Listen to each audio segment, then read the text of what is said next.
watching Death Curse Society. Keep watching forever and ever and ever.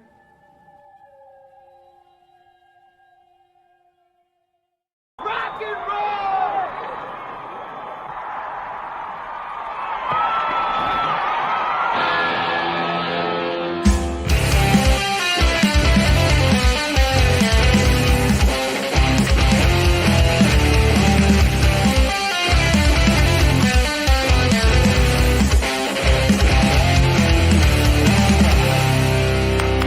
6 o'clock already, it was just in the middle of a dream.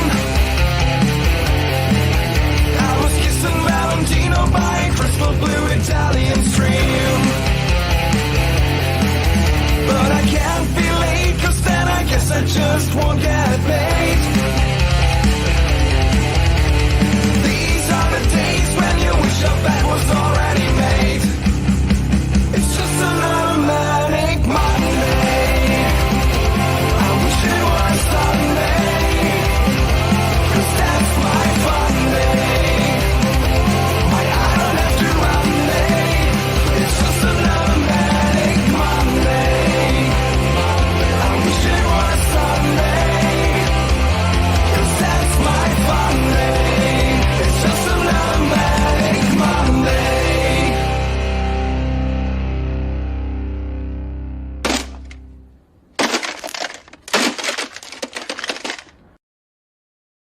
Woo! Here we are again, ladies and gentlemen. Another Monday Maniacs from Death Curse Society. I'm Red Crank. That's Zigzag. That's the Colonel over there. And C-Phase at the bottom. What's up, gentlemen?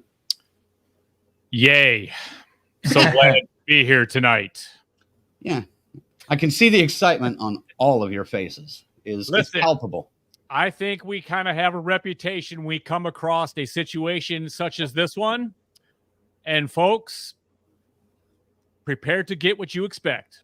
Yep. We're going to give it to you straight about The Crow. We're going to give you a review, and we're also going to play. It's not going to be a complete original versus remake because it's hard to cram those two topics into one full show. But it's basically going to be a original versus remake take because the review is going to be that way. That's just how we're going to have to do it. I know many of you were expecting a Colonel glasses off rant, but I have some bad news for you. Colonel? You're muted, Colonel. Oh.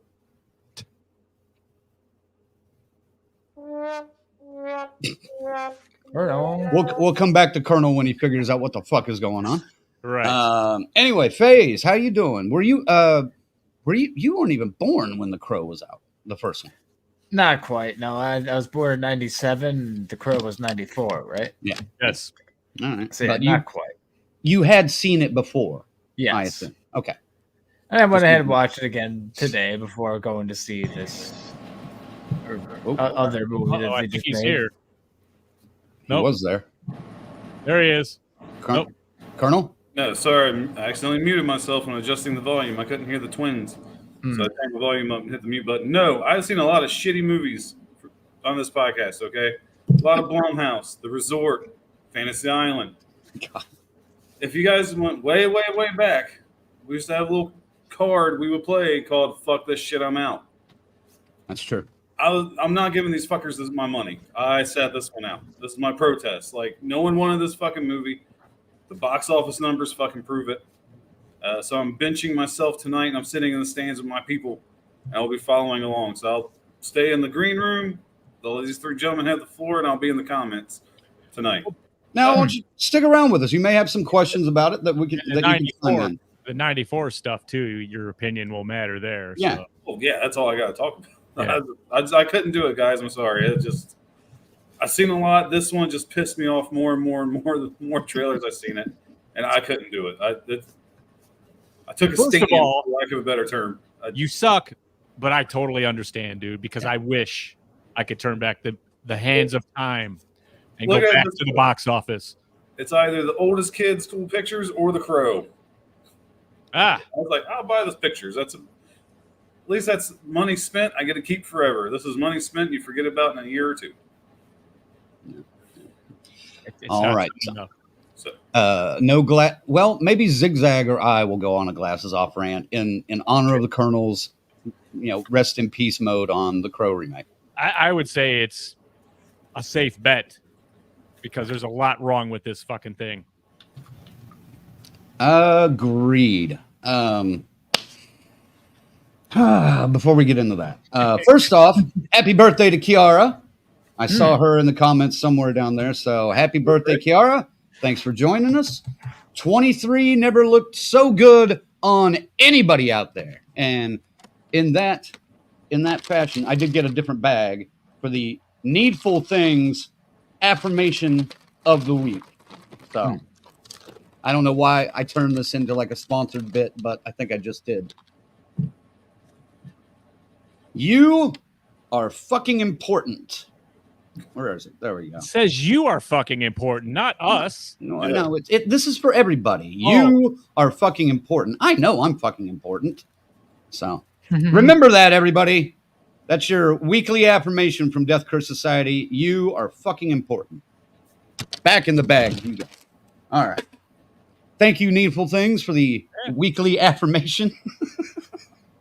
We need to clip that, and I need to send that to him. So, Faze, if you'll help me out with that. Racket. I can do that. Racket. And get last week's, too, if you don't mind. We got Lorena in here. We got Luke. We got Gina. We got Tarek. And Luke's got a good point already at the top. My opinion for this video. Who cares about spoilers? No, because this is an entirely unique take. I don't know what to fucking call this, okay? As far as it's not a remake. Right, you know what I mean? Yeah, you know where I'm going with this. So I mean, it's I'm laughing at your word unique. Yeah. I'm trying to be kind. I'm just saying, from my understanding, it's pretty much, remember how the studio's about to lose the rights to Hellraiser? They just slap the Hellraiser name on anything. It's kind of like what they did with this. It's called The Crow, but it's really not The Crow at all. Well, and we're kind of going to talk about that a little bit near the end, because that's a question I want to ask. Not that exactly, but something fairly similar. Anyway, Grizzly's in here. There's Rick. There's Dr. Smiley. There's Luke. There's Kiara. Happy birthday, Kiara. Yo. There's Joshua. There's Gina. Man, a lot of you guys in here tonight. BK's here. Uh-oh. Well, they know what was coming. I knew this one was going to be popular. BK says, on a scale of 1 to Chris Brown, how pissed off is Zach for having to sit through this movie? Well, Rihanna would probably be needing some orbital surgery after the viewing. That's where we're at, I think, BK. That's where we're at. I think you're at Will Smith, Oscars 2023. That's how pissed off you were. Rock would have slapped him out of the building. I mean, dude, now this is coming from someone who cherishes and holds in the highest honor and esteem the graphic novel by J.O. Barr that is The Crow, the source for everything we're going to talk about tonight. And I even have problems with the 1994 one when it's compared to this. So, I mean, right. So that's where I'm at. I want that to be clear right before anything is said. Right. Because it all goes back to that, because that is fucking magic. That captured something that turned an eternal devastating pain against fucking, he found a way to do it. And I've never seen anything else like it. Yeah. And now that they're doing these movies like this, I mean, 94 was as close as it got, and it ever will be, I think, at this point. I think they could do a more loyal film based on the graphic novel now. I have a whole history from 2008 of the development of this movie. We're going to get into that later. Oh shit! Oh my! Oh shit! Oh, I'm pissed. Dude. This is fucking ridiculous. This is serious. If Ziggy's taking fucking notes. Yeah. Settle where we're at after all those years is unacceptable. I mean, that's it. That's the only way to put this. We haven't even started yet, and you guys are getting a good preview of what's to fucking come. I can just tell you right there. Let me finish this. Paula's here. Bethany's here. Tommy Click's here. What's up, Tommy? Aaron's here from Android Vision. How's it going, Aaron? And all right, that looks like everybody. I mentioned Joshua, right? Yes, I think I did. Yes. You did. All right. What else do we need to do here? I did get, I think, a video question actually that somebody sent in that they wanted to ask, which we don't normally do, but Yeah, we haven't done that since the beginning, man. That's yeah. Oh, So there was let's some check good this stuff out there. and see what it is. No idea.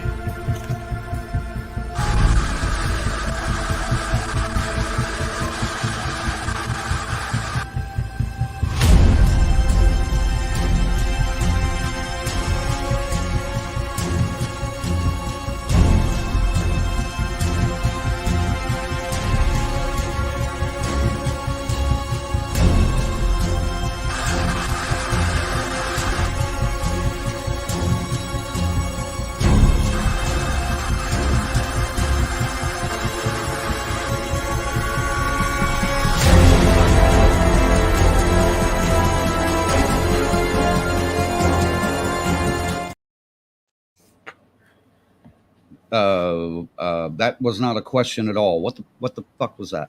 it's another fucking snuff film. Was that doctor guy? Dr. Smiley? I think that was the same background we had last time he sent us a video. Oh boy. That shit's coming up, guys. I mean, we got like 5 weeks, and then Oh yeah, can't wait. Morgan Crypt Horror Fest, September 27th through the 29th, 2024. Yeah. Live in Albuquerque, New Mexico. Come play with us, guys. Maybe It's gonna be Ed. a lot of fun. dead in Albuquerque, New Mexico. Who knows? But we I got- don't know yeah. if that was- We got to stay away from that Dr. Smiley guy. That's freaking me out. Oh, he's actually in here. What in the actual fuck? Baby Fox sent you more? Yes. What are you up to over there, Doc? I'm kind of worried here. Anyway, damn you, Baby Fox. All right, but yes, join us in Albuquerque, New Mexico. We're working on some good stuff for that. We are going to have Jeff and Bethany on here in a couple of weeks to talk about it and promote. Probably a few more people will join us. Well, they just to shit. talk about the con. They completed the circuit tonight for one of the attractions. Yes, they're going to have We a got great The Return of the crowning Living Dead. jewel, Hmm. the Return of the Living Dead reunion. I mean, we got the guy, we got Freddie, we got Tom Matthews coming to Albuquerque again. This is going to be great. I can't wait to get a hold of these guys and get into that movie. I mean, we get to rip it apart for you. So don't miss that one. Yeah. So and they got Tom Matthews there now they announced at Morgan Crypt, and I know you just said it.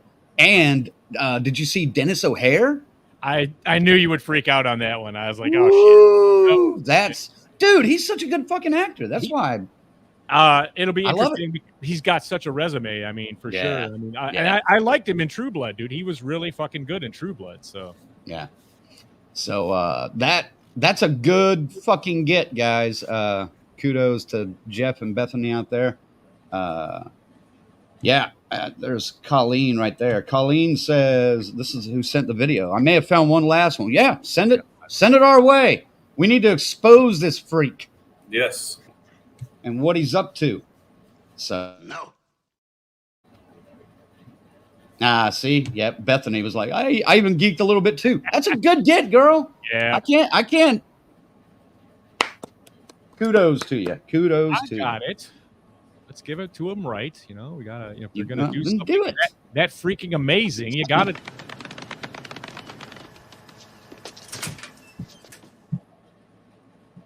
And I don't think they're done yet. Oh no, I don't think so. But yeah, we're gonna have Jeff and Bethany on in a couple weeks to talk about the con, and we've actually got a pretty good little announcement for next week too. So stick around to the end of the show. I'm pretty psyched about this one. You want to talk about resume? Holy shit! But It's time, guys. It's time. One more thing we got to do. Thanks to our members, our final girls and guys, Christy, C-Phase, Lorena, BD, Alex, and Robert, our Crazy Ralph's, Bell's Fancy Creations, Dr. Smiley, Raymond, and the whole damn enchilada pod. And of course, no disrespect to our camp counselors. We love them too. Why you got to bring up old shit? No such thing as bottom tier. That's right. Adam, Corey, Christy, Luke, Jimmy and Rachel, Stacy Lynn, Orlando, Chuck Schick, Patricia, Kristen, and JJ.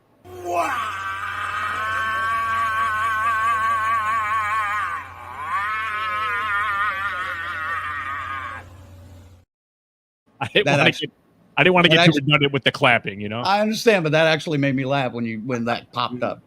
I wasn't expecting that. That was good.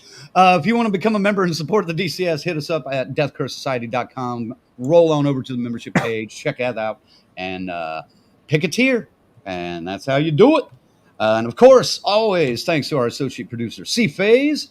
We'll get to you in a little bit. Now, when we do get into spoilers, we'll try to flash the big spoiler alert thing, but we're probably not going to much on this one because nobody cares. Nobody cares. So. I would just say that spoiler alert you just flashed would be like, that's your spoiler alert. You're done. That's your warning. That's your warning. All right. Colonel, you can at least answer this question. Sure is okay. The anticipation and marketing. How anxious were you obviously for this film? Obviously, none, zero, zilch, not at all. I was Zag's amount of anticipation for the Grudge remake that came out, 2020? The last time I can remember a fuck this shit I'm out card being played. I can give two shits and a fuck about this movie. I knew it was going to be terrible. I just knew it. My money could be better spent elsewhere, and the marketing didn't help. I hated this movie without seeing it a little bit each time, every time I seen a new trailer. But it's not The Crow, man. I just can't.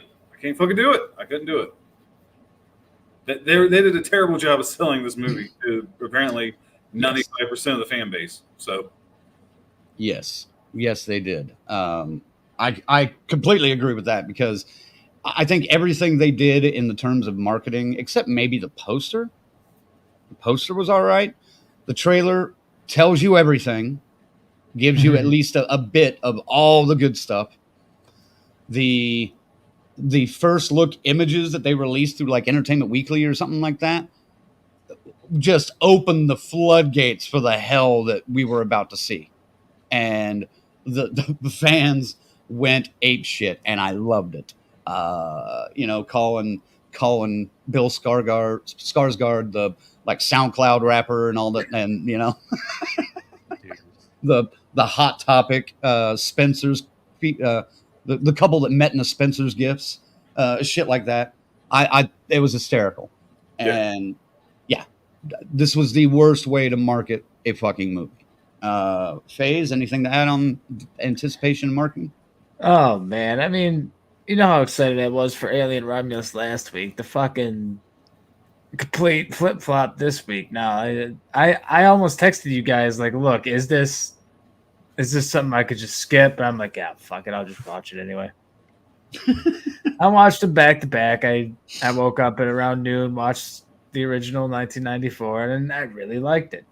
I remember really liking it years ago, but it still holds up to me. I thought maybe my teenager, self would, like as a teenager, I loved it because I was, really into that, dark theme type stuff. I didn't think that would translate as much now, but I actually still really enjoyed it in my late 20s. Mm-hmm. Good. Yeah, fuck this remake though. Let's just. I think that's going to be said quite a lot tonight. That may be what the audience needs to count. How many times we say "fuck this remake." Ziggy, what about you? Honestly, I saw the first trailer and I went, "Oh no, oh fuck no," But then I watched it again. I listened to some of the dialogue, right, and I heard a couple of key words that piqued my interest. Like the chapters in the graphic novel are like agony and just pain and shit like that. Right. So I was hearing our baddie in this movie used these words describing the Crow. And I just went, well, okay. Maybe they found a way to connect this to that novel. Now I have to go. And I'm pretty public about that. So I wasn't, I mean, as the more we saw of it, the less hype I was getting, because I was starting to see that it's not what I was getting, what I was hoping to get, so. And it was fully confirmed that it is virtually by name only, really, to this book. I mean, that's it. Exactly. There's so the marketing is every standard fucking marketing. You've already seen this marketing plan a million times. They show you the whole movie, but they know you're going to come and see it. The Red Band trailer gave you a little bit of the CGI gore, which not enough to save it, but I mean, I guess the last 18 minutes or so, you'll be entertained if you're into that kind of thing. But I don't know, man. Right. Anticipation. I was probably the highest of the three of us, but sorely disappointed. Well, and I think somebody asked this. James O'Barr is a Detroit guy. Yeah. Right. Yeah. So you have a hometown connection in a way to it. So. If you don't know the whole deal, what inspired The Crow was he had a fiance and everything was great. They're about to be married, and a drunk driver flew onto the curb and killed her. Well, without warning. And she was on the way to pick him up because he didn't have insurance and didn't want to drive, so he called her to come pick him up. So the blame and the fucking guilt, and he put all of this into this story, and he found a way to lash back at what he couldn't do in real life. Right. If you've not seen the graphic novel, it's been reprinted a million times. Get out to your comic shop and get this thing. It's one of the greatest fucking stories on paper. It's pictures. It's pictures. Yes, it's comic book, but it comes off the fucking page, man. And I'll say it again. Not seen anything like this in my life. Right. That's this heavy, but I totally get it with the inspiration here. So I'm a little kind of offended that how could you not even get any of that, man? I mean, Grizzly said, "Oh shit." Grizzly says, "Fuck the remake. The opposite of Crank as fuck." Very much so. Yes. All right, we can move on. I think then. All right. I'm seeing little stars, purple stars in my bottom eye here, man. I better calm down. Faze, I'll start with you on initial thoughts on The Crow after you saw it. Oh man, where do I even start? Like, well, with your initial thoughts, obviously, right?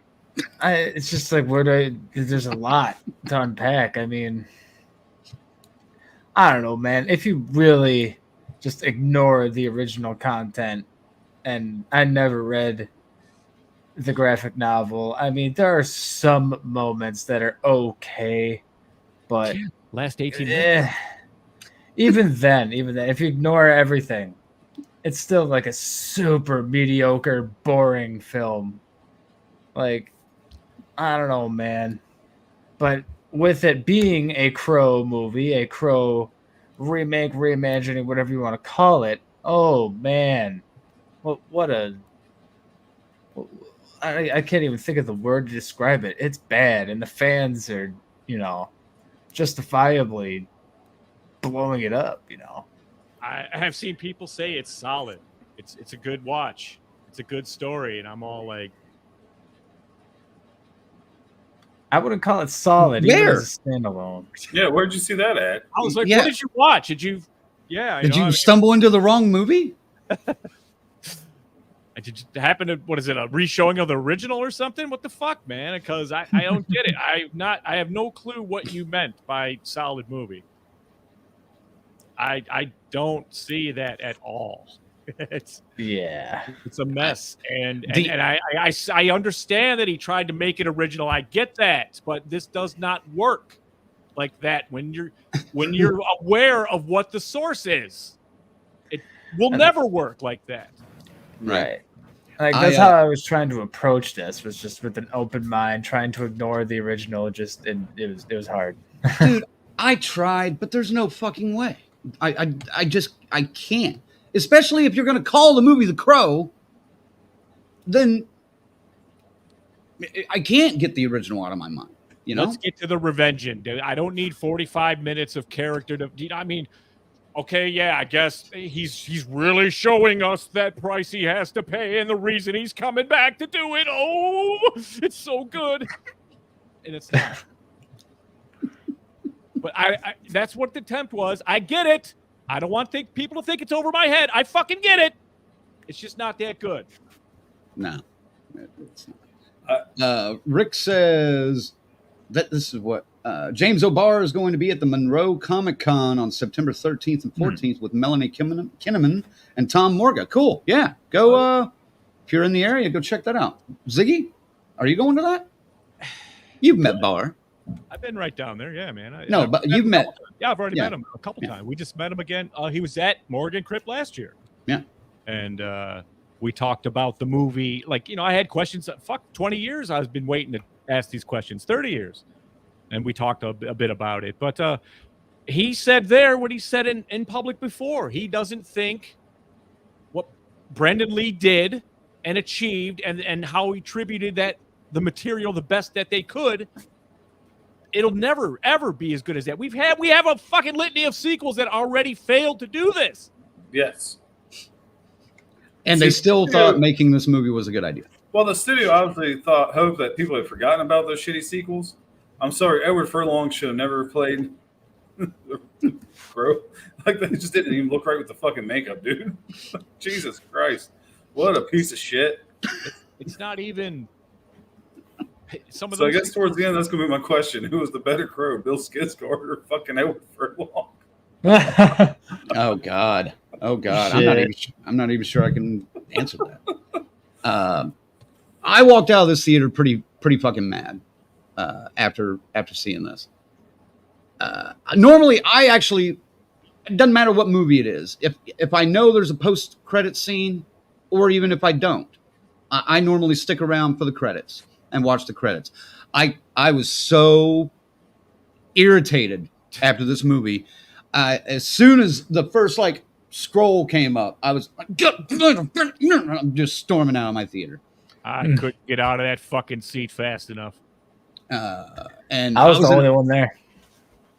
I was alone.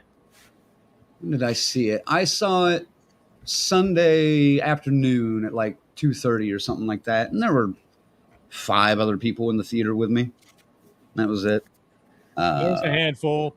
There was a gentleman in my row, and we locked eyes. He was kind of befuddled and bewildered the same way I was, and I was like, "Well, that was a fucking piece of shit." I mean, he just nodded. I mean, but yeah, I left and I was in a bad mood the rest of the day, and then I went to karaoke, and basically made a public service announcement to the crowd that was there. I was like, "Avoid this movie. There's many reasons why. You can watch tomorrow night and find out. But avoid this movie." And as tribute, I sang 3 songs off the '94 soundtrack. So I had a good night. I don't know about you guys, but that turned my night around. So, all right, let's get into Act 1, shall we? Act 1, the far-fetched love story. This. Do we really have to go? We're going to go through this like that? A little bit, yes. All right. I'm going to be very, very just to the point on this. Yes. This was the worst love story I think I've ever seen on screen. It came out of nowhere. I don't remember a more unbelievable love story in a movie. So feel free to shoot in the comments and I'll compare, but the little bit of chemistry that I did catch between Bill Skarsgård and FKA Twigs, it fizzled quickly. It did not stay true to me, for me at all, at least. And, the fact that they meet in probably one of the brightest, happiest looking prison style rehab facilities with was just even stranger to me. I don't know. Ziggy, thoughts? Yeah, dude. I don't know how she got this role because I didn't buy her from the word go. I mean, you at least got to get some people to sell this fucking shit, man, and try to at least make that work before. If you get that, you might get into the story somehow. If you care about the people you're watching. I wasn't getting that with this. Why did she have to be so expanded? I mean, this even in the book, it's a terrible thing. The whole motivation, we know why he's coming back, man. Mm-hmm. We already know. Yeah. We get it. We didn't need a 45-minute build for this. Am I wrong? Person, man. Come on. FaZe, will you have 911 just on speed dial for Zigzag just in case he pops a blood vessel or something? Because I have a bad feeling here. I've got just enough. I'm just saying you might need to like put the cuff on your arm and just monitor yourself for a little bit. 'Cause I'm starting to worry about you, man. I'm really worried about you.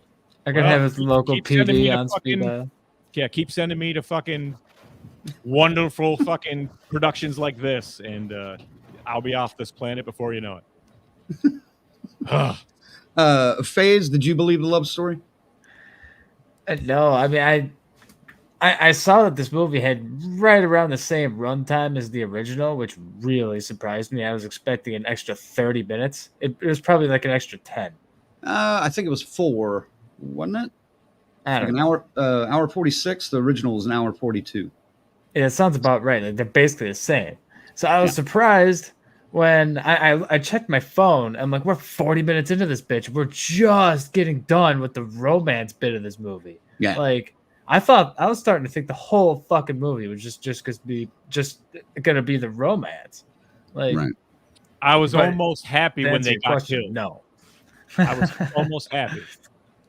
Almost. I mean, I knew they were gonna be because that's what happens. But like, I didn't even. What a weird decision. Didn't feel bad. Didn't feel bad when they died? No, not at all. I was confused. Watch the first one and watch that scene. That's hard. It's a tough one, man. Well, and the first one, it's a 5-minute scene. Yes. And you get everything that you fucking need from that 5-minute scene. So let's do a comparison here. That's what I wanted to do here. Yeah, the love story is established, and the murder of Eric Draven and Shelley occurs in literally the first 5 minutes of 94. And then the love story is continued to be told and touched upon through flashbacks that the Crow has throughout the rest of the film, especially whenever he like interacts with someone who also knew her or saw her or killed her. Things that actually were in the fucking book that they achieved in the first one. Oh, shit. You know what? Did I not? I thought I put that in there. It didn't upload. Mother fudger. Anyway, we may have to backtrack just slightly for a minute, but yeah, this irritated me much like Rob Zombie's Halloween, because what John Carpenter did in a 8-minute tracking shot for 1978's Halloween, it took 35 minutes for Rob Zombie to tell that story.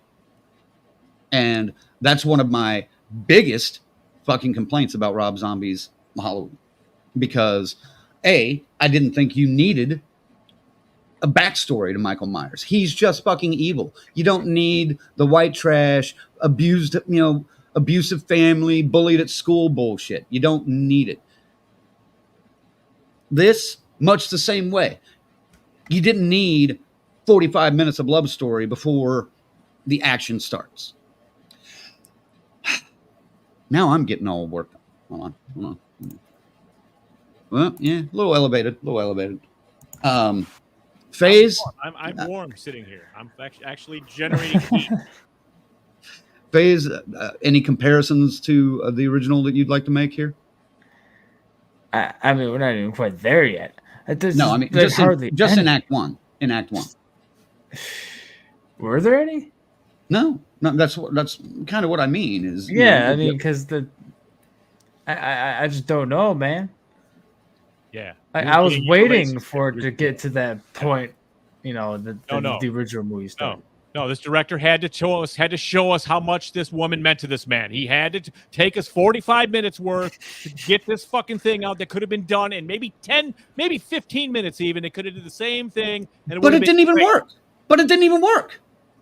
Because I didn't believe they cared about each other that much anyway. It did feel like a mismatch. It didn't work. Didn't work. I want to ask, specifically you, Ziggy. I want to ask about the prologue to Act 1. Again, and this almost felt like did he rip off Rob Zombie a lot in this movie for some reason? Because there's a white horse.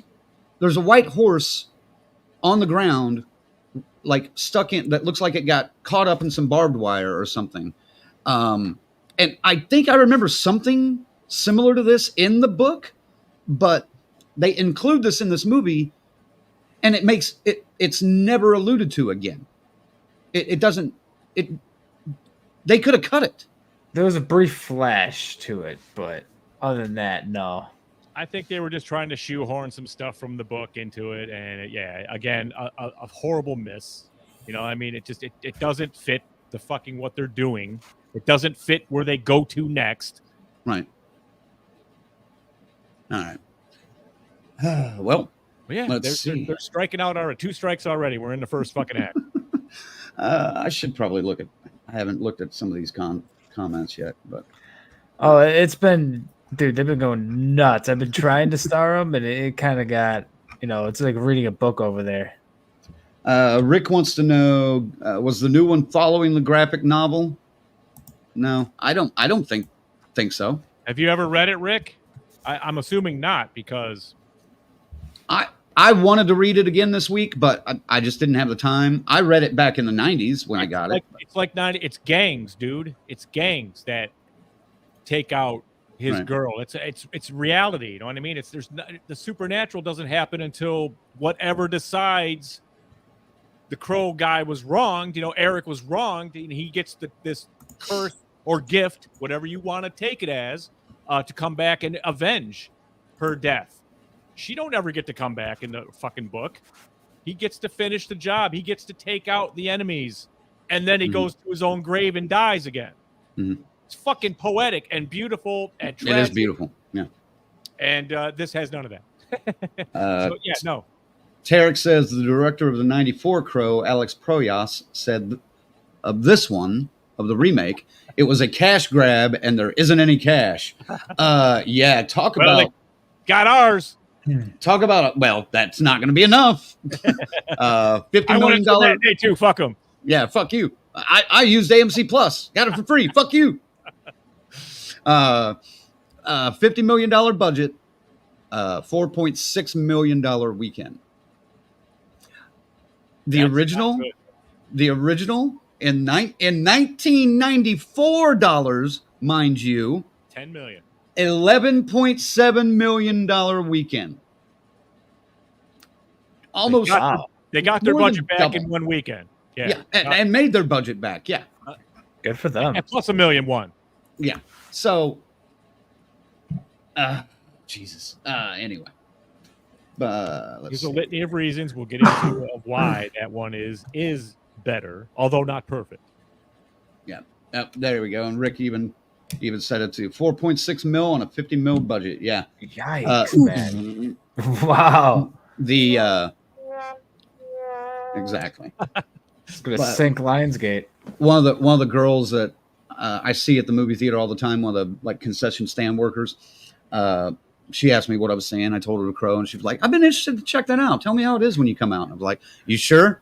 I mean, she's like 21, 22 probably. And I'm like, I walked out and I was like, "Is Maria still here?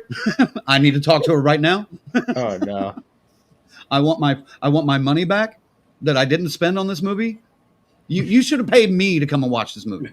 No, I didn't Oh say my that God. to her, but I just like, told her thumbs down, and she was like, "Really, that bad?" And I was like, "I love the original though." So, and I even said, different generations, you might like it.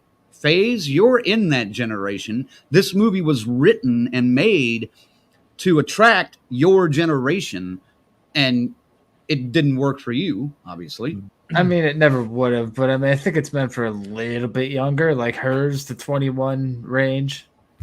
But like, Essentially, this old man at 27. well, yeah, I mean, it's a 6-year difference, but still, like that, there is a difference there. Like, but this is the new Twilight. Is that what this is? Obviously not by this. I box wouldn't office say number. that. Yeah, Well, no. yeah, not by the box office. I but don't think mean, this is going to framing it. appeal to people, anyone in my generation or younger. Even I think it's just going to be a flop. I The think they've soundtrack tried, is- but yeah. The soundtrack is aimed at you, Phase. Oh, that no. No. I mean, you're- it's not aimed at me. not you, but but I'm saying I can't even give an opinion on that What because are you- I don't. I What are you hate trying my to say there, generation. Ziggy? I'm just saying the age group, the age. Like 20s. you always 20s. ask me. I can't even answer these things because I can't That's- put myself in the shoes of another 27-year-old. I just can't. I just felt like that though. I mean, because I do feel like the soundtrack in '94 really did complement the mood of it and how there was like, I mean, it's like Seven. It fucking rains the whole goddamn movie, and it's so fitting though in the original. Well, and that soundtrack was badass. It's one of the best, film soundtracks of all time. I would say complements very well. I mean, it's definitely in the top 5. I would say, right along with like singles. I'll even say Judgment Night. The soundtrack needs to be up there. Yeah. The movie's not that great, but God, I was hyped after the soundtrack. We got that shit, and we went to see the movie. I was like, I still enjoy them. It's that movie's kind of a guilty pleasure of mine, in I guess a little bit of a way. But I realize it's not a great movie, but there are fun moments to it. I love Dennis Leary. Dude, that's of a fun course. movie to watch, man. Why are you shitting on it? I know it's a bad movie, Colonel. You know it's a bad movie. I I could know probably it's a shit bad on the movie. fog. Jeremy right now. Piven coming out acting like he could do some shit. Speaking no. of Oh shit. Speaking of somebody coming out and acting like they can do some shit, let's talk about Bill Skarsgård as Eric Draven. I was unimpressed with the route they took with this because when Eric, again, going back to 94, when Brandon Lee's character came back as the Crow, he could fight, He felt the pain from punches, gunshots, cuts, everything. He felt pain, but he was able to absorb it and regenerate. Project it. Put it back out again. And project it, yeah. Yeah. But he could fight. He taunted his victims as he went after them. Oh, he had a great laugh. That character could do all that. The psychotic stare as he's walking up. Dude, in the graphic novel, he fucking cuts a guy's legs off at the kneecaps, and the guy's going, my feet are cold. He's like, you'll be warm in a minute. Don't worry. He's just talking to him all sweet while the guy's bleeding out all over the place. It's the most sadistic thing I've ever seen, man. But it's so beautiful at the same time. Right. Now, this Bill, though, as Draven, looked like he was getting bullied in rehab. Was kind of, even though he's ripped, kind of soft, not really tough at all. And even when he does like start to confront some bad guys, he can't fight very well. He almost gets his ass kicked at the beginning. And I thought, this doesn't work. Ziggy? Yeah, what can I say? It's not. This ain't the Crow your daddy grew up with. You know what I mean? I don't know what else to say. I guess I appreciate an original take, but it's just not a good one. It's just not good. Nothing about this is good. It's a slap in the face to the fucking material, and I can't get past that. Obviously. His role just didn't work for me. Yeah, there we go. Yeah, you guys are tagging lines from the old one. Try again. Try harder. Yeah. Yeah, Exactly. Dude, when that one comes up and he gives him the right cross and he just goes, kind of cracks his neck and comes right back and focuses again. Woo! And he has that grimace on his face. Yeah, dude. And then it turns into like and then my turn. Yeah. Yeah. Is that gasoline I smell? No. And that character, the pawn shop guy in the original, has one of the best lines in movie history of all time. So, oh, shit on me. Yeah. So, okay. I can't find that comment. Okay, yeah. And by the way, Dr. Smiley, he says it's hard to blame Skarsgård on this. I think he's a great actor. I think it's more of what he was given. Absolutely, no. True. I'm not necessarily blaming it all on Skarsgård, but Por favor. the material is weak. Uno momento. Go ahead. This is an interpretation of said material, so he is to blame a bit for that as well. I understand what he was given, but we all know what he was given. This is interpretation as well. But the director may have said, Be hey, a sad little bitch. yeah, Yeah, okay. Well, then he nailed it. Give him the Oscar. fuck. More like a Razzie. Yeah. There's the other one that I'm losing people tonight. I'm sorry, man. This is shit I love.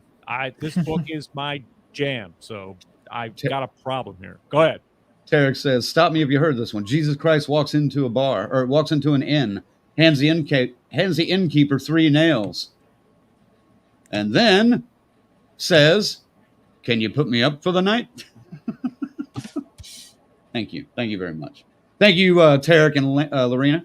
That was the other one I wanted to mention it. Yep, Lorena, he nailed it. Yeah.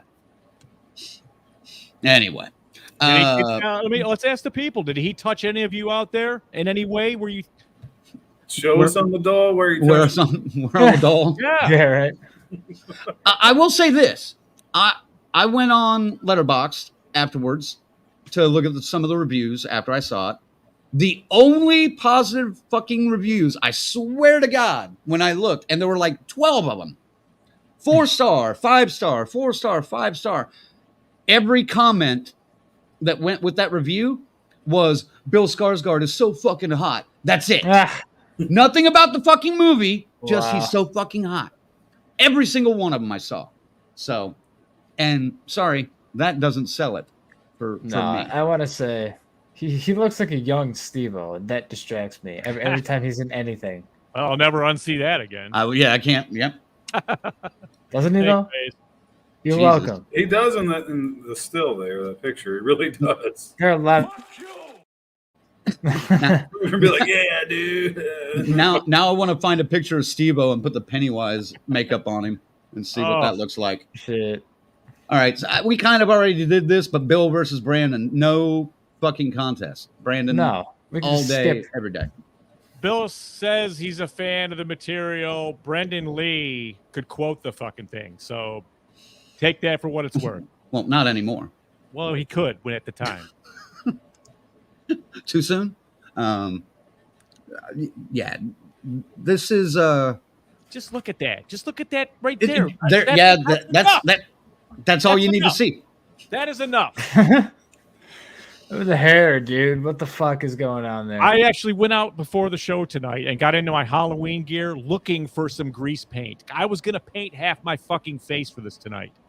And I were found it. not. It was dried out. It was all dry. Or you guys, I was going to go off tonight, even more so than this.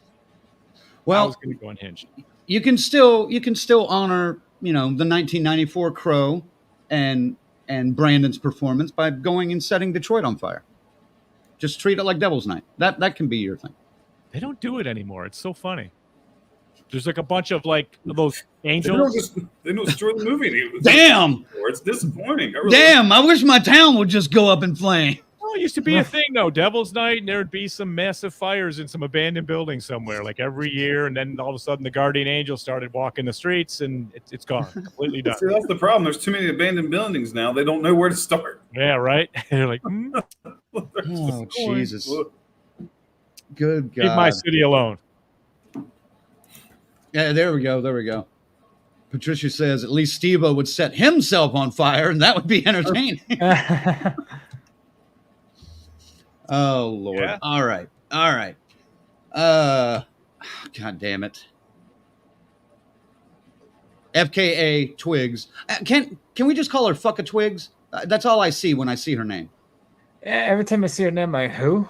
Fucka Twigs is Shelly. Formerly Ziggy, you known want- as Twigs, like I don't know. Maybe What, if she what had, did you think of her performance of if Fucka she Twigs? had the same amount of dialogue as the Shelley did in the original, she probably could have pulled it off. I think she was out of her depth here, man. Just they gave her way too much, and it wasn't believable at all. Go ahead. No, I'm just saying, didn't Shelley in the original only have like 3 lines? 2 lines? Yeah, kind of my point. Okay. Kind of my point. Yeah. But yeah, man, I didn't buy it. I don't know. We already kind of went over this. Yeah, it didn't have much chemistry to me, and I felt like I got on board with Brendan Lee on the journey. This one, I no way. There's not a chance. You just don't care. Somebody said something good.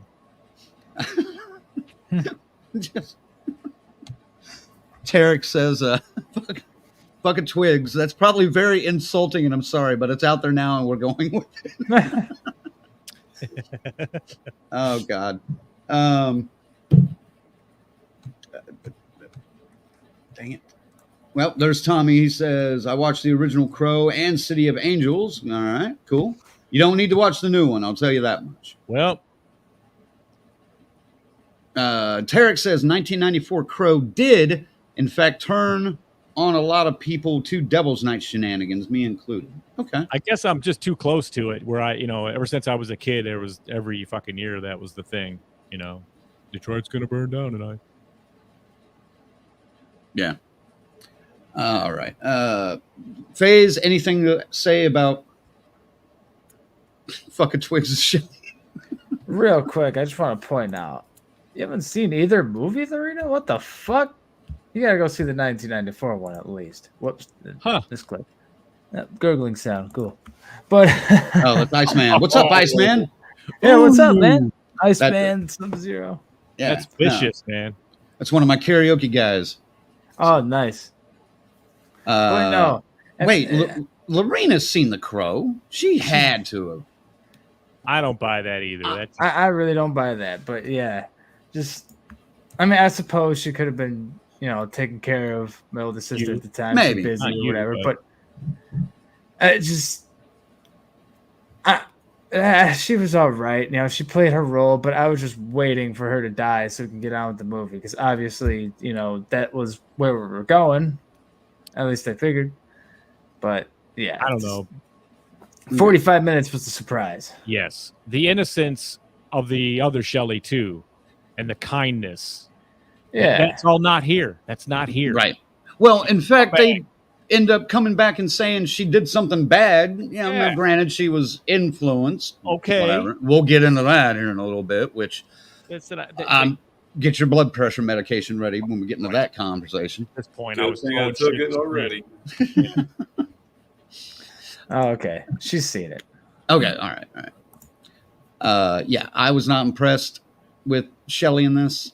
And like I mentioned before, the love story and the part that was played in 94 made far more believable by the actress that did it in 94. And limited screen time, pulled it off. This, not so fucking much. Cared a ton about her. Felt bad.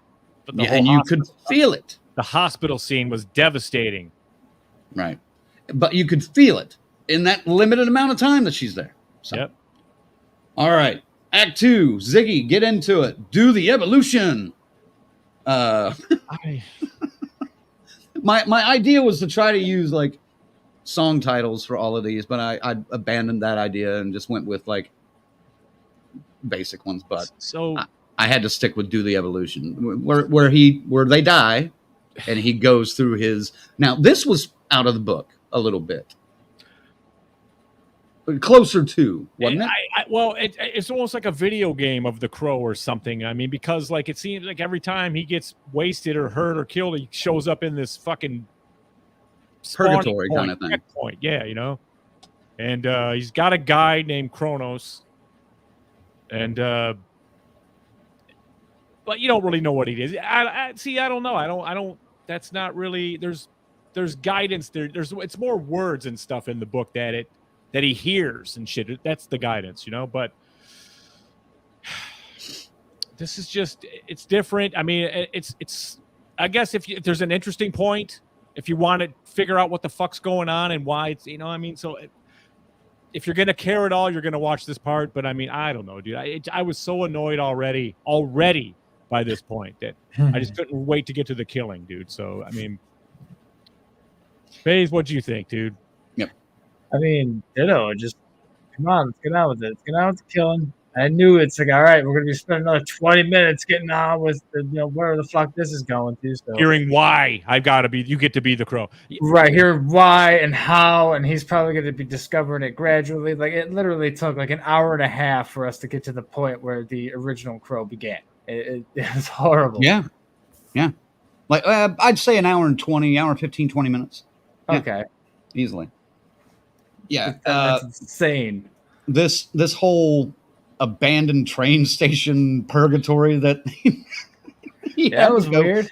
And it seemed to happen like every time he fell in like a puddle of water or got into some body of water, which was odd. I guess my bathtub is now the portal to purgatory somehow. Every video game I play where I die, he goes spawning back to the last checkpoint. He was being cleansed. Yeah, okay. But now, I do remember the original, I think Rick even just pointed it out. The original, Michael Berryman played like this purgatory person, but they ended up cutting all those scenes out. It was just too morbid to talk about death like that when that's the fucking guy who's dead now, you know? I mean, I get it, but I love Michael Berryman. I think that would have enhanced the movie quite a bit. Maybe, but so yeah, the point is, so they did go and get this and kind of revive this element from the other script. But again, this, I don't think you need this. I don't think you need it because there's a guidance that the Crow has. The Crow itself. Yeah. Tarek just nailed it. Right here. First rule of the Crow is you do not explain the actual Crow part. One line at best. It brought him back and gives him power because love and shit. We don't need any exposition here. He's got a full gas tank burning on revenge, and that's all it is, and that's all you need to know. Yeah. All you need really for that is a banging song from The Cure, and we're good to go. So that explains enough right there. Lorena says, wow, still talking about it. It's been an hour. Yeah. Yeah. Hold on tight. We could skip right through Act 2, I think, because I wasn't impressed. I was excited for one thing in this movie that I thought may have given it some hope. Danny Houston as Vincent Rogue. I like Danny Houston. Excellent. Very intimidating in 30 Days of Night as the head vampire. I thought if he brings a fraction of that energy and intimidation into this role, I'm in. I'm curious to see where it goes. But no. And Ziggy, do you want to explain what makes him such the bad guy in this? As opposed... Well, this is not in any of it. He's some kind of demon. He's some kind of long-living being that And we lost the Colonel. He wants to sustain his own life, so he has to do these things. He's some kind of some kind of puppet master demon. They don't really say, but it's I'm saying they made this shit up. It's got nothing to do with the fucking source. So I was already like sitting like this the whole time. The rest of the movie. I was like, what is this? Demons, cults, heaven and hell has nothing to do with this. Well, original Top Dollar was kind of he dabbled in the occult, but he wasn't a demon. He wasn't no. Goddamn human that was a drug addict, maniac. That's what he was. And since we're talking about it, let's Faze, you want to add anything about Danny? I mean, I do drugs. I dabble in the occult. Does that make me a demon? Yes, you're now the. Oh, there we go. The demon. Yeah, great. So why don't you use your demon bullshit to like convince more people to sub to the channel? Okay. Get to work on that, producer. No. Let's compare Danny Houston as Rogue to Michael Wincott as Top Dollar in '94. Have fun, Ziggy. Get 911. Get 911 ready. It's ready. I mean, you have one of an original, iconic, just fabulous fucking villain. Even though he's not the center focus in the book, it's Tintin.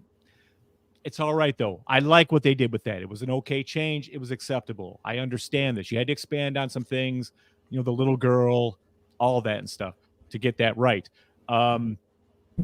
But these guys aren't in the same ballpark, the same fucking league. One of them is the majors. One of them is T-ball. So, I mean,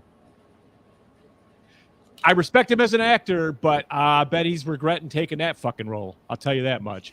And just stupid doing this. To put it that on the nose, make it that prominently rooted in fucking religion. Is the worst possible thing to do to this franchise. All right. Michael Wincott is one of the greatest movie villains, if not of all time, absolutely of the fucking 90s. That's called a callback. Right. I fucking have always loved him. And I would even go so far as to say there's a second great movie villain that comes later in the original.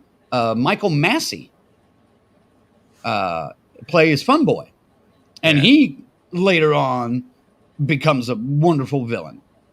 I guess more later in the 2000s, but still, and don't even count. You can't even count Tony Todd.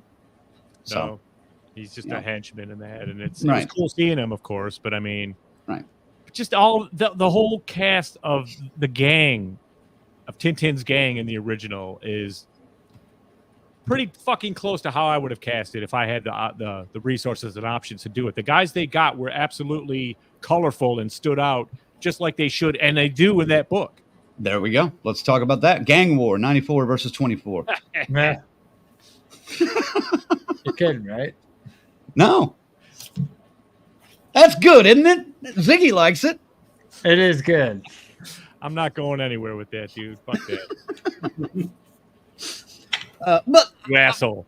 And somebody made these comments earlier. Let me see if I can find it. There we go. Luke says, at least in 94, the bad guys were entertaining and had personalities. These bad guys were like Broadway millionaire snobs that were lifeless. This movie took itself way too seriously than it needed to be.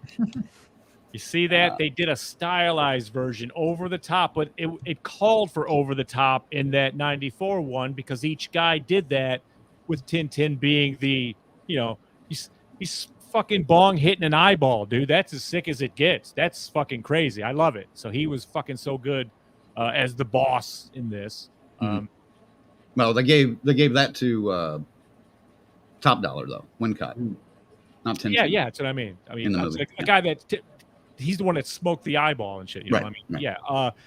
The guy with the knives was 10-10. Yeah, 10-10, you know. But see, in the book, it switches around a little bit. You know what I mean? Right. Just the guys have different roles and different things happen to them. In the movie, the same kind of kills happen, but sometimes it's different guys. Right. Yeah. Well, and like Rick, wasn't it Rick that just said that? I can't remember. Like somebody said, the characters or the gang in 94 had personality, and you got to kind of know their scuzziness and their dark side. But, dude, and they just looked fucking dirty. Yeah. Like, Fire it up. Fire it up. Just swallowing the bullets and everything, and doing the weird shit with those. You got David Patrick Kelly, Yes. as Thunder T-Bird. Oh, which when is great. he comes walking in and with the fucking, so you got a complaint to the management, eh? In the hotel when they're fucking him up. Mhm. Dude, that's hardcore. dude, talk about another great villain, you know? I just still wish he had 3 bottles. Oh, dude. Yeah. Yeah. Well, I mean, Every he's the fucking king. movie. He's the king of stylized villains, dude. I mean, like the Warriors. I mean, he's kind of a good guy, bad guy in Trading Places. Yeah. And then, like, he gets in, like, Dreamscape. He's the Snake Man and the protagonist, the villain. Shit, fuck, what was that movie with Bruce Willis? Fuck, he's really good in that, but I'm drawing a blank on the fucking movie, on the title. It took place in, like, the 30 and Prohibition era. He was in Twin Peaks too. Twin Peaks and John Wick. I mean, fuck, dude, he's great. Yeah. Oh, a Commando with Schwarzenegger. The fucking Longest Yard remake. I'm just fucking with you. Ooh, yeah. Jesus. You guys. Yeah. The new gang were suit wearing. They were almost like Secret Service kind of roles. I don't like this wish Illuminati shit that they've been trying to push on the last couple of movies where this is called for, a secret society kind of thing. This is the most ham-fisted version of this I've seen in years. So, I mean, it's not believable at all with these guys. You know they're going to get it. And I'm hoping for the greatest ways to be killed here, you know, and that's it. Let's get them all. Get them out of the way. Let's get to it. Well, we actually finally get to that. Yes. 18 minutes to go. I'll say this. Act 1, way too fucking long. Act 2, equally about as long. Maybe 10 minutes less. So we're an hour and 15, hour and 20 minutes into the movie by now. And then Act 3 is still about the right length. But so little bit of a movie, 20, 25 minutes, we get to the operatic climax. And Ziggy, go. I know it. I just want to unleash the Kraken. Release the hound. This is at least the part you've been waiting for. Yeah, I know that. Go ahead. Just and start the it kill. up. I want to collect my thoughts here. So just carry us through it. Go ahead and set it up. Well, he finds I think her name was Monica, one of the head henchmen. Yeah, she's like the sub boss. Yeah. You're still talking about it like it's kind of a video game. So we got a sub boss battle before we get to the big boss, and which takes place in an opera house, and security's all over the place. Here comes finally badass Bill Skarsgård, Eric Draven, with a katana, and just basically John Wick style kills a bunch of people. Now, Kill Bill. This is the one scene. Yes, Kill Bill's a good example. I was going to say John Wick. You know, this is the one scene that is worth a damn out of this entire movie. And it's not terrible, but the CGI is very noticeable and very distracting. And look at the disappointment on Ziggy's face right now. Would you like to jump in? Okay, yes. They gave us a red band trailer where he takes a shotgun blast by one of the baddies, and then gets up out of the bathtub and turns it on the guy and blows his whole fucking torso off. I didn't remember seeing that again in the actual cut. Did they not have that in there? Probably got cut. Motherfuckers, man. See, I can't just get away from this without getting even more pissed. But I mean, yeah, the CGI, but I didn't care. I expected they were going to be rushing it by now. They're fucking running out of time, and I think they knew it. Mm-hmm. So we had to get this rushed ending. So the sub-boss is taken out almost immediately once he catches up. And it's so anticlimactic, dude. It's so just like, really? Oh, okay. Wow. Oh, all that, you caused all that hype and that's it? You went down like that quick? Wow, what a resistance. Good boss. You'd be fired if you fucking lived. But then he takes a couple of their heads out onto the stage, which I thought was a good bit, and then tosses them out into the audience as they're all running out of the theater. This was an attempt to try to show that the cruelty spawned from his revenge. You know what I'm saying? And I don't think it connected. I don't think it connected like that. Yes. Conan the Barbarian, man, when he fucking tosses that head down the fucking Aztec fucking pyramid. That was 100%. It's right there, man. They went for that. Not as cool, but I'll give them a tip of the hat for the beheadings. That's it. That was the one scene, I think but it wasn't enough. But when when it's over, you're like, that's it? That's it. That's it. That's it? Yeah. FaZe, anything to add? No, it was just, you put it really well, man. It's that's it. It really leaves you feeling that way. Like, there are a couple of good moments. I kind of appreciated that moment where he took the machete and kind of Pac-Man somebody through the mouth, kind of opened him up wide. That was pretty good. Yeah. But other than that, I don't know. Oh, phony as shit, though. That, it was bogus, but maybe that's the one effect that maybe you go ahead and do the prosthetic on and everything, shoot it in reverse.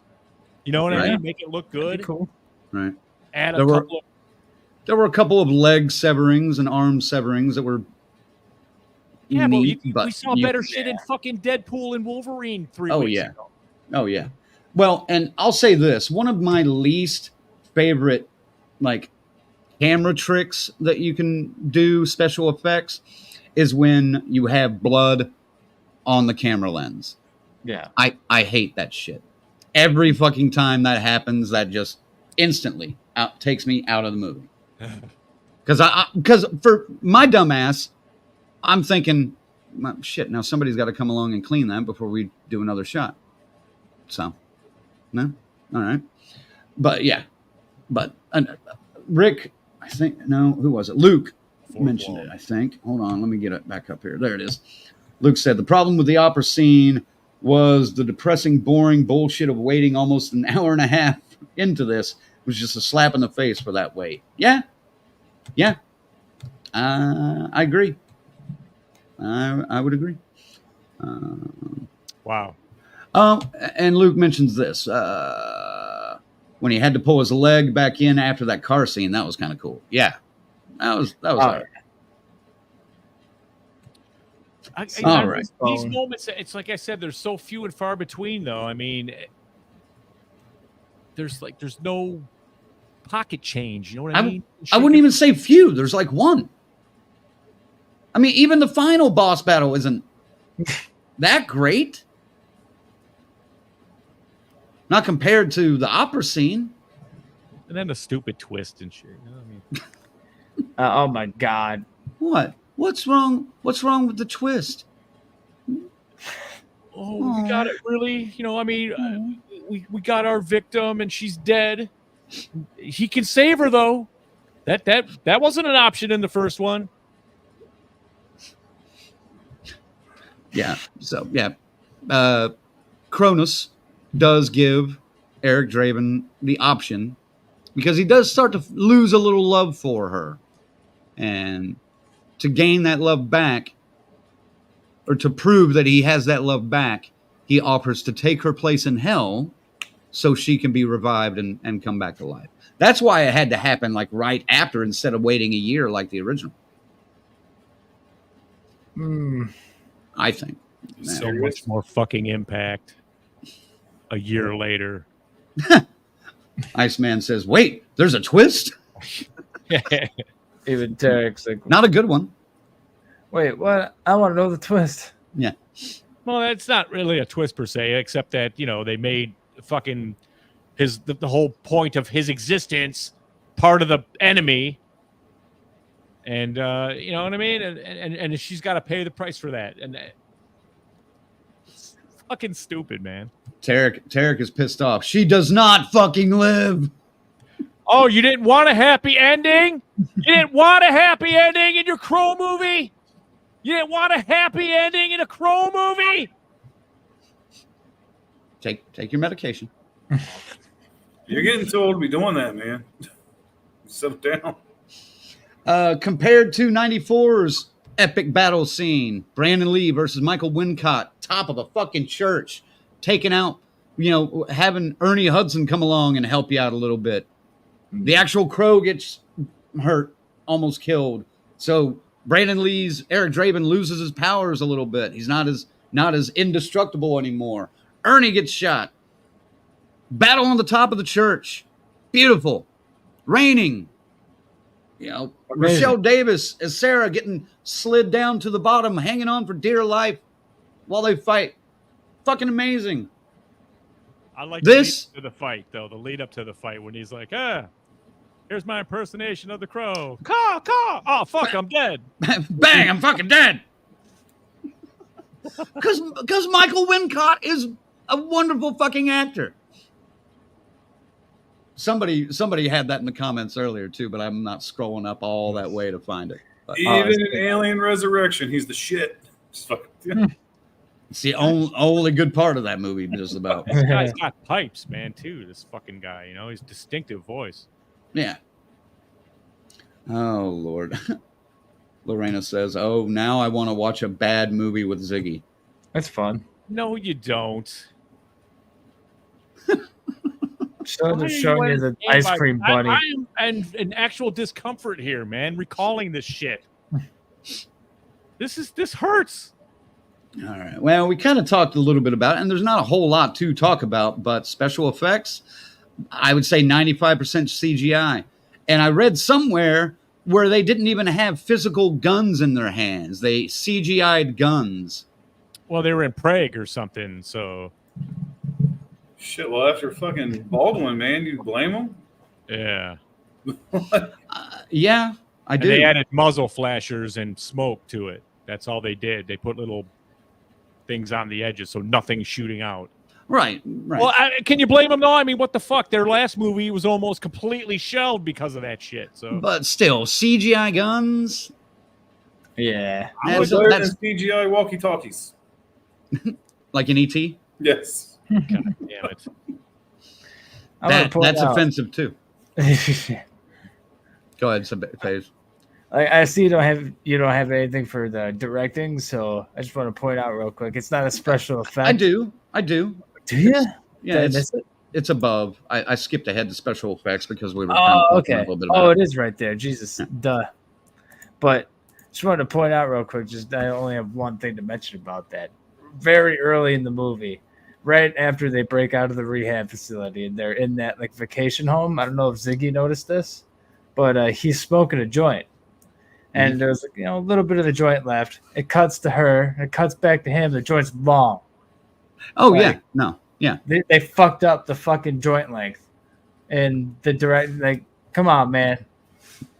Like there's no attention to detail like that. Yeah, I think I did the Leonardo DiCaprio.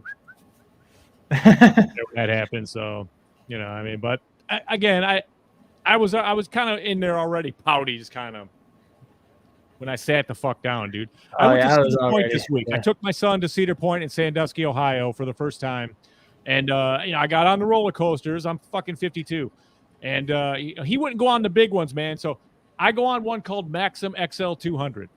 It's 200 feet in the air. It's a rowdy ass coaster. It's one of my all-time favorites. Been there 30 years. For the first time in my life, I walked right up through the turnstiles, right onto the train. Never in my life have I done this. He chickened out.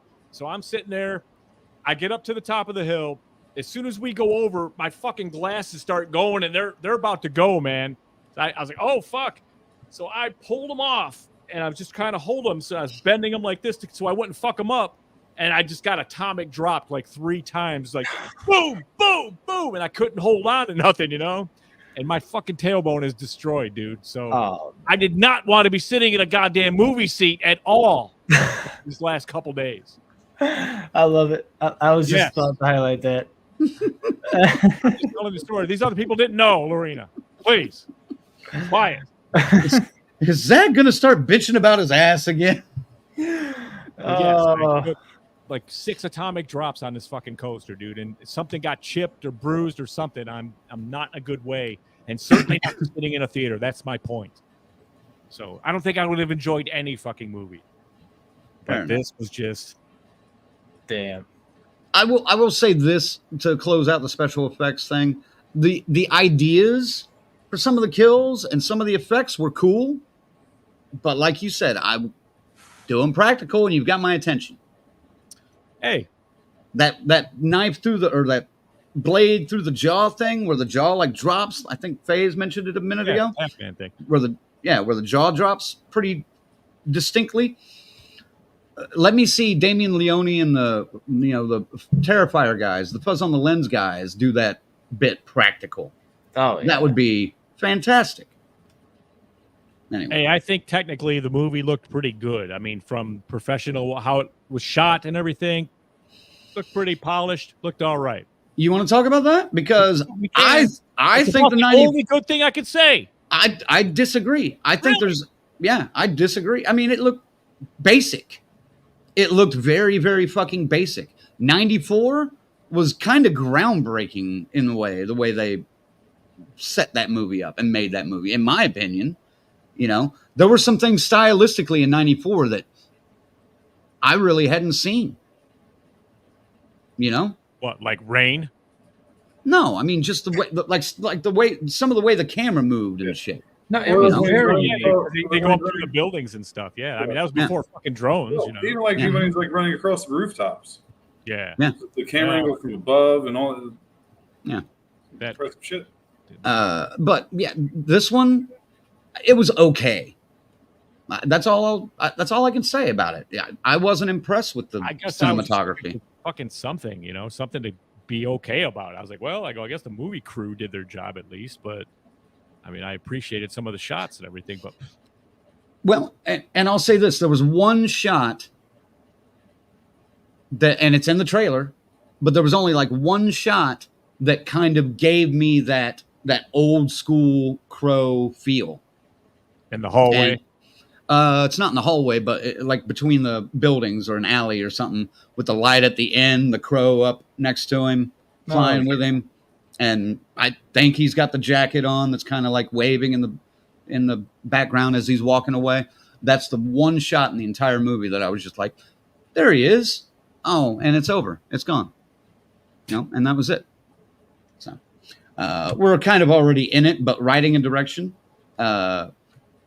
This was, I cannot believe this fucking script got greenlit. I fucking cannot believe it. And then some guy punched it up, like a 1-page punch up to get it greenlit, you know? Yeah. This, dude, I can't remember who it was, but somebody else that was reviewing it said, this isn't a love movie, this is a lust movie. Because they fell in love way too quick. And it made zero sense. It's like a 10th grader's or a 9th grader's, you know, definition of love.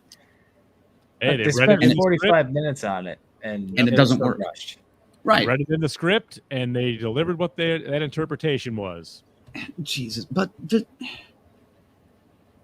there's so fail.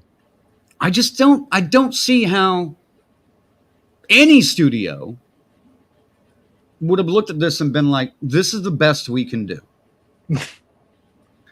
I'm surprised of Lionsgate with this one. Like, they're not great, but like, fuck. This is Yeah. bad. This is really bad. Well, I think Lionsgate jumped in late. I think another production team pretty much did most of this, and Lionsgate, I think, picked it up for like North American rights. Say when. Say when. When? And we'll get to that. When? Okay. Yeah. What? You want to talk? Oh, you want to talk about the rights? Oh, and how this all went down and why this is taking so long to talk about. Jump in. Yeah, here we go. Listen to this, man. And this is how you should know why this is a perpetual black hole of failure from here on out. Started back in like 2008, right? 2008, development started on this project. Stephen Norrington, writing and directing, promised a realistic, hard-edged, mysterious, almost documentary style. He bailed after a rights acquisition nightmare. April of 2011, Juan Carlos Fresnadillo was chosen to direct this remake with Bradley Cooper starring as Eric Draven. Before April's end, the project stalled due to failed rights negotiations. Cooper dropped out. Mark Wahlberg was up to take the role. And then by October, Fresnadillo dropped out too. In 2012, January, F. Javier Gutierrez signed to direct. His intention, a page-for-page adaptation of the book. Failed. 2013, Tom Hiddleston in talks briefly. Then Alexander Skarsgård in talks. Then several more versions came and went. Luke Evans, Norman Reedus, Kristen Stewart, Jack Houston, who's his grandfather was in this one. What? You're muted, Craig. Yeah, you're muted. See, you're making a joke and you're fucking it up. Time out. Did you just say Kristen Stewart? Kristen Stewart was in talks for Shelley. Oh, okay. What about Norman Reedus? Oh no, but I think they were going to take that role, dude, with her as the Crow. That's why she's in with that. Oh my god. Oh god, dude. Well, you want to get pissed? Hold on. Yeah, Norman Reedus is going to be Eric Draven. Let's see. Jason Momoa was one of the latest ones in role for this. I remember that because remember the memes going around with him in the makeup that was cracking everybody up? Oh, and then when the Harvey Weinstein and Bob Weinstein were involved, they were like, absolutely not. And they both left, the director, and they said it broke their hearts to leave it. He said they thought they had something good. And then by March of 2022, this is what they started to develop, and this is what we ended up getting. So all these years. But we also lost one of the Weinsteins is in jail. Yes. And two of the main producers, Pressman and somebody else, have died in the last 5 years. So I'm wondering if the sons just, or whoever has the estate now, if they were just like, yeah, make it, just give us some fucking money and we're good to go. You know, that's kind of what it felt like, because I know Edward Pressman, before he passed away, was against 90% of what you just laid out. He was one of those that was just like, none of these ideas are very good. We're not going to tarnish the Crow name again, with any of this. But then as soon as a couple of them pass away and people that don't give a shit have the rights, here we go. I think another thing that really bugged me about this whole thing was it doesn't have that ominous Halloween connection. You know what I mean? I mean, anything evil like this could happen on Halloween, it feels like. The perfect night for something like this to happen, especially a year later, even on Halloween. Well, so you got to think the Halloween night, go back in traditions, the night where the veil's easier for the living or the dead to pass to the world of the living. Yeah. So it makes perfect sense for Halloween night. Why leave that out? What? You're going to be retelling a story here. BK, Jason Momoa to Steve-O? Yeah. But why leave that out? Why not incorporate that into this story as well? Why? Because you don't need to wait a fucking year because she's got an expiration date to get her? Let me ask you this. If this wasn't called The Crow and it was just kind of a movie on its own, I still wouldn't think it's a good movie. No, it'd be mediocre as fuck. context. I mean, you got to replace some things to make it. What's the revenge for? Well, just get rid of the crow. Yeah. The actual crow that follows him around. That's probably CGI as fuck. So. What about the supernatural stuff? Is this still part of it? This is just a guy who gets. You could be that could be the demon thing. That would fit in a movie that's not about the crow. Danny Houston. Just a demon that's interested in causing chaos and recklessness and for his own entertainment. Yeah. Maybe that's why. Maybe that is what inspires Draven to come back instead of it, being the crow. Just the anger or the hatred of the demon guy. He signs his fucking life away to whatever, to hell, so it was just understood. It wasn't ever spoken. It was understood. When his mission was finished, he was back to the grave. Right. It was just balance, man. Fucking balance. The simple thing of balance. What? I just don't. I'm flabbergasted. Nobody on this whole production team can. How could you do this? Yeah, Rick said it would still be horrible. So, all right. There's a good question. BK says, was he even a musician in this one? There's one. He's a writer. He writes poetry or songs. We never really necessarily get to see it. They're just fucking Christ. There's poems and like notes hanging on his wall when she comes in. He plays the piano briefly. He's an artist. He's some kind of an artist. No, see, Eric fucking Draven is a fucking rock star, not Bill Skarsgård playing a Casio fucking keyboard in his fucking corner. Yeah. No. Stupid. No. Even though Brendan Lee hated those guitar scenes in The Crow, because that never happens in the book. No, but in the movie, there's those really cool, like, band shots you'd see if you go to a bar and the band was touring there. They'd be like, "Hey, put their headshot up there, basically." Yeah, there's his band, whatever they were called, and that Hangman's Joke. Hangman's Joke. That's it. But it's also fitting in the original. I thought for him to just chill and play the guitar. He's back from the dead for one fucking day. Crank out some fucking tunes, Yeah. Shit, he was a true musician. I understand why they did it, but he said the greatest feeling he had was throwing that guitar. He's like, that was legit. Threw that thing as hard as I could. Yeah. All right. So, dumb question, I know, but I had to ask. Did we need a remake? FaZe? Let's skip to the next topic. I'm not even going to answer that. Okay, well, fine. No, I'm just kidding. No, of course not. Ziggy? That's it. A man of few words, as usual. If Juan Carlos Fresnadillo comes back and wants to do that page for page shooting, page for page of J.O. Barr's work, I'm in. But not this. Shit, somebody asked something a minute ago. There we go. Iceman wanted to know, would it have been better if it was just another sequel instead of a remake? Thoughts? I kind of want to reword that question just a little bit. What if it was a legacy sequel to the original? Would that have made it any different to you, Ziggy? Maybe bring, maybe not Rochelle Davis, but yeah, Ernie Hudson could come back, but we could have her back. She could come back. She's old now. She doesn't. I know, but I don't know if she's still acting. Let's just put it that way. Okay. Yeah, we met her. She had COVID or something when we were talking to her. Immediately went and took a fucking one of those probiotics after we talked. You use like half a bottle of the fucking and a disinfectant on your hands after my hands, my microphone, my camera, my face. She was just like,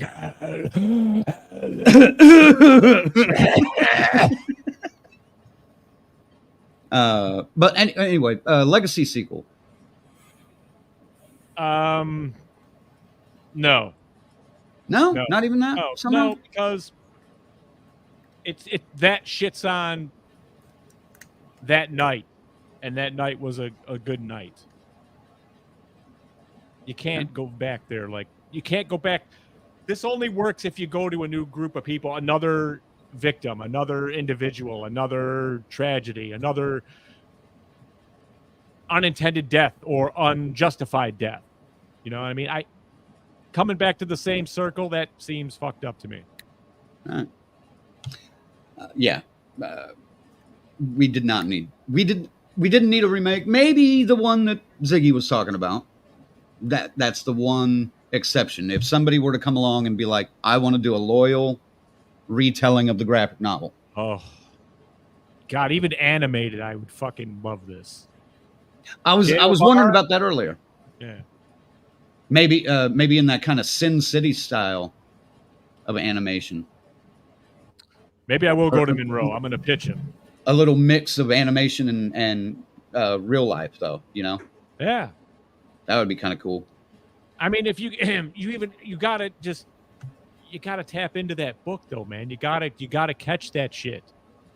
Could you squeeze the entire graphic novel into a 2-hour movie, or would you need like maybe a limited series like Hulu or that would Netflix? Probably be killer to do it that way, because you could do it chapter by chapter. Then, dude, 6 chapters. Oh shit, dude, 6 chapters, 6 hours. That's what this fucking means. That's where you go. Gee, Hollywood, we're right here. Come talk to us.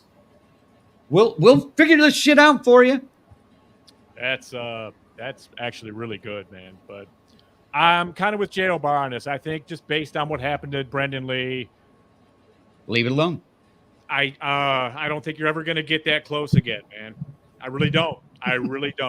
Unless you're going to try to do the retelling scene by scene, right on, same fucking story, and somehow catch that pain. That's the only way this is ever going to work. There we go. Tarek. If it was a sequel, I say again, Ira Shaw. We need the Crow, Flesh and Blood.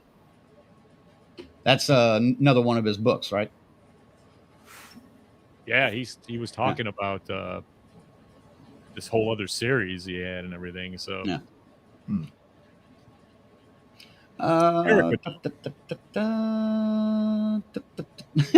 Yeah, this production team, Grizzly says, they would do 4 episodes on the love story alone. Yeah. Christ. And Rick says, come to Monroe and meet us at Freddy's earlier Friday. So. This Friday?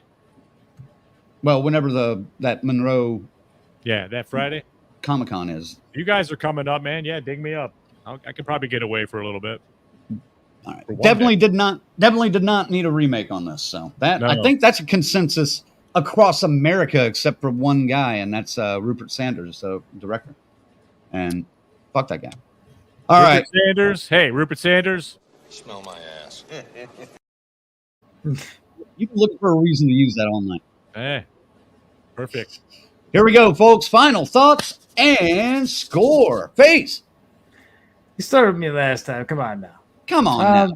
All right. So, I walked out of the theater pretty much exactly how I thought it would. Just not happy. I wasn't as pissed as most people have been, but I'm also not as big of a fan of The Crow as most people are, I guess. I really enjoyed the original. I don't worship it like some people seem to, but, it's neither here nor there. It was massively disappointing. It wasted so much fucking time in that first act. You could cut the whole first act and you'd still have something of a movie, but fuck, man.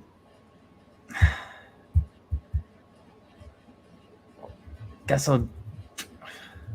Who's tapping on their desk? There's so little good to say about this. I'm just gonna say a 4. I'm gonna give it a 4. 4. Yep. I'm gonna go, and then I'll give it to Ziggy. Faye said it. Too long of a first act. Did not need to go into explaining the love story. Did not need the wussified Eric Draven as played by Bill Skarsgård. did not need as much screen time as they gave to Fucka Twigs. I did not like her at all. Poorly written, poorly directed, adequately filmed and shot. Terrible. We didn't even talk about the soundtrack, but there's only one thing I can say about the soundtrack, and I think everybody would agree. This one, shit. The 94, top notch.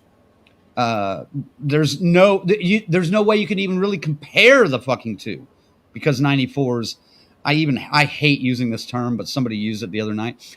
The 94 soundtrack slaps. God, I feel dirty just saying that. Anyway, it rocked. It fucking rocked. This one, I'm saying 3.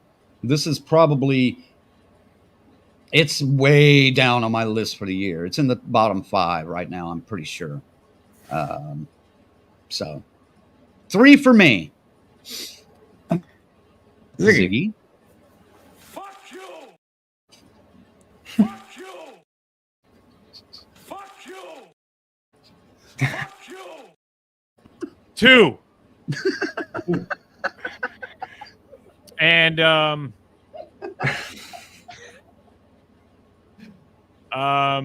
yeah, man. Oh God! As soon as you started running that clip, I was like, "Please tell me he's going to run this like 3 or 4 times and just give a number." Please, I was just holding on to hope that was what was going to happen. Thank you. There's nothing left to say. Beautiful. I'm past my anger now. I'm letting it go. But I mean,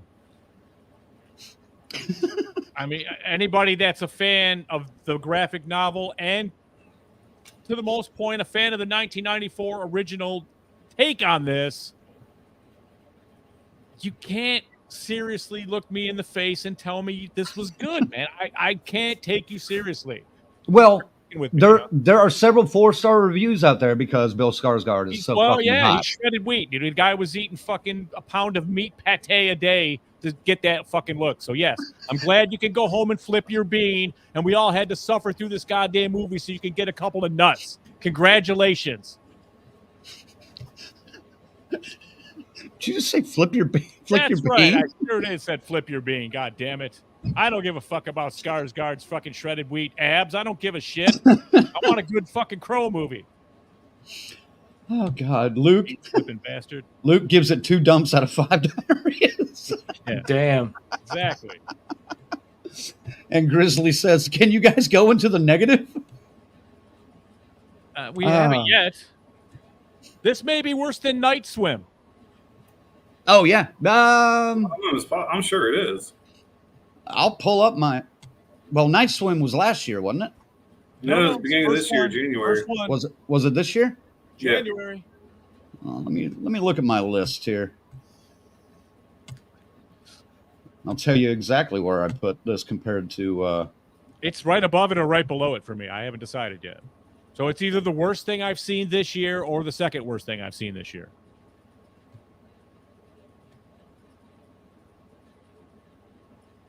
Damn, I have Night Swim way up higher than this.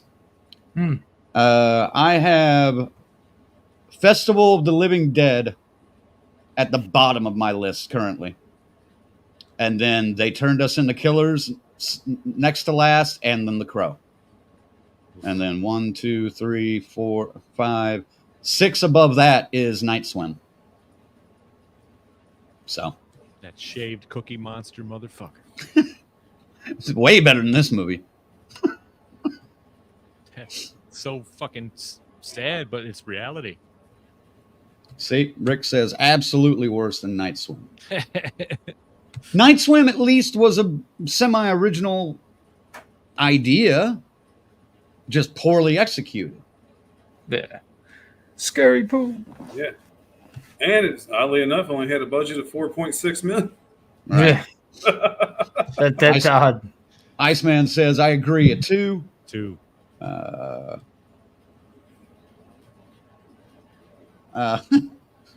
Review amongst the 4-star reviews by Ziggy. 1 star, came buckets. I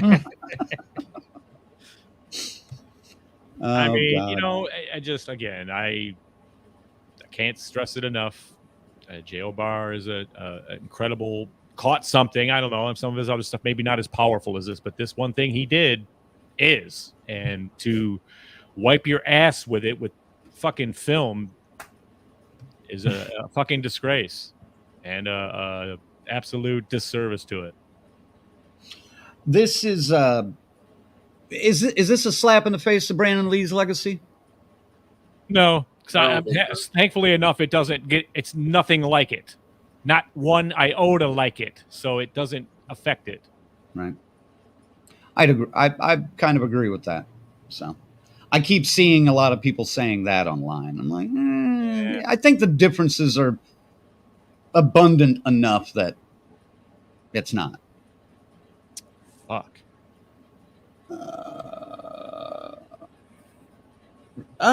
Man, I don't know about this. Rick says this is the second worst horror film I've seen in my life, right after The Fog. I don't know, man. You need to see some more shitty movies. Can I recommend The Resort?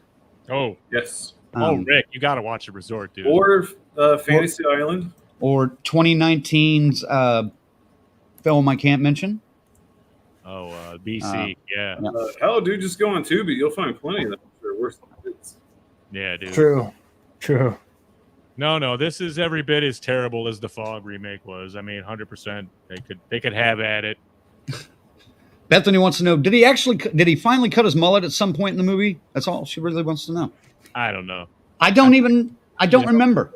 Pretty sure he did not. I think he had it rubber banded. That might have been part of the gothic fucking change. You know what I mean? And he's crying fucking black tears and whatnot, whatever that was. I guess that's a symbol for pain here, and that's as close as we get to the book. So No, he got really sad and cut it and just left a rat tail.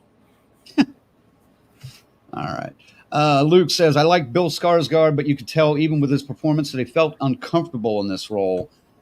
And then Tarek, around the same time, this was asked a long time ago. I think I started or Faye started. When they get to that part, that is a question of mine. Do the lead actors tend to look uncomfortable in their parts this time in this? See, I don't know if I would say uncomfortable, but I actually saw Bill Skarsgård and Fucking Twigs on some talk show. I can't remember which one it was. And they weren't even good promoting the movie together. I didn't really see, but they were raving about, oh yeah, we had chemistry right away. I'm like, no, the fuck you did. I don't know what you're seeing, but no, you did not. Wow. So, she said that? yeah, they both did. Well, no, she said it, and he just kind of like, mm-hmm.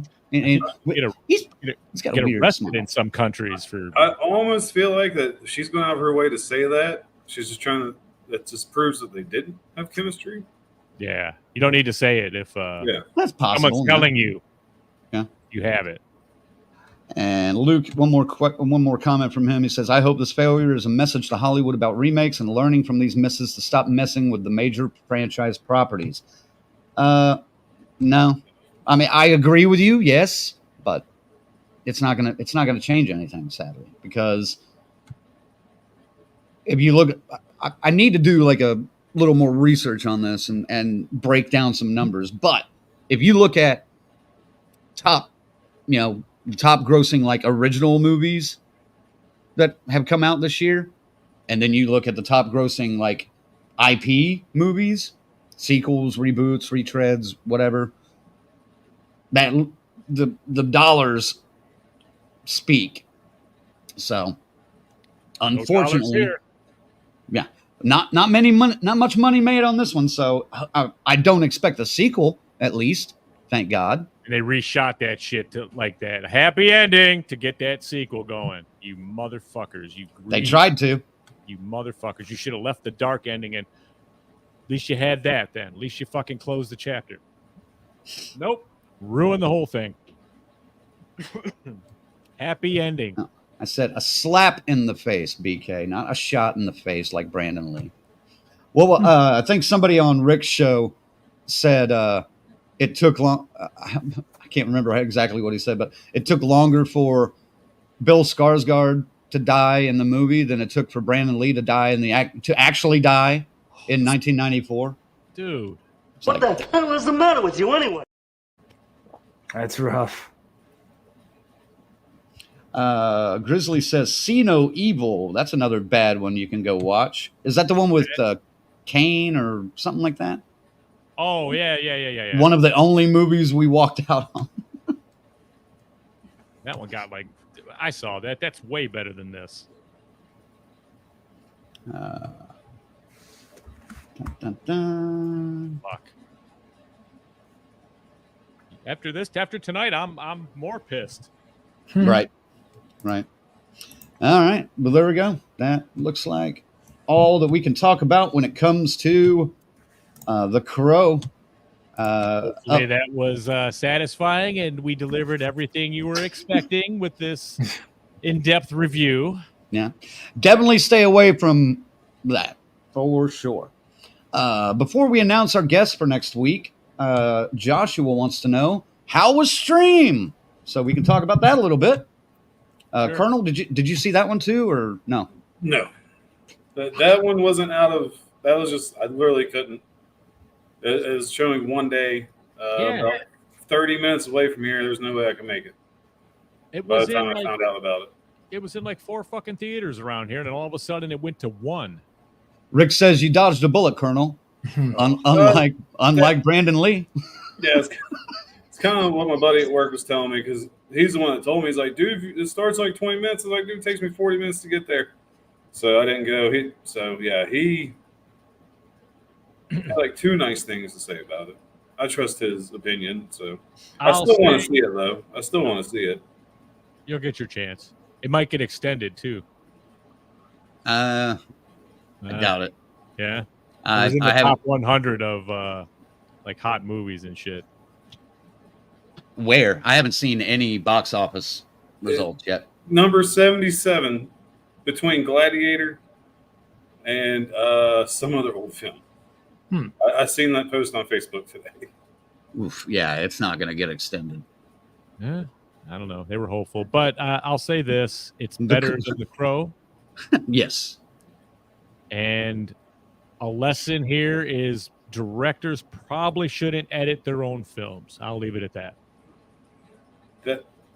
That's one thing I heard. I don't want to give too many spoilers away because I haven't even seen it. So I was told it really wasn't a spoiler. Somebody's told to stay in one area, then the next scene they can say, "We have to find so and so." They're like, that edit made no sense. I went and saw it. I went to Oklahoma City because the screening that was in Tulsa got just yanked from the schedule. You had some stuff go on up in Detroit area too, didn't you? Yeah, my regular theater where I've got my membership and everything. And I got a 7:30 showing and a 10:30 showing. They're showing 2. Great. Yeah. And then I woke up the next day. Crank's like, "Hey man, some shit's going down over where I am. You might want to check your stream showings." And sure enough, down to 1 theater, only 5 minutes away, but still, it was 1 showing a night, 8:30 and 10:30 as the days went. Wednesday through Sunday, that was it.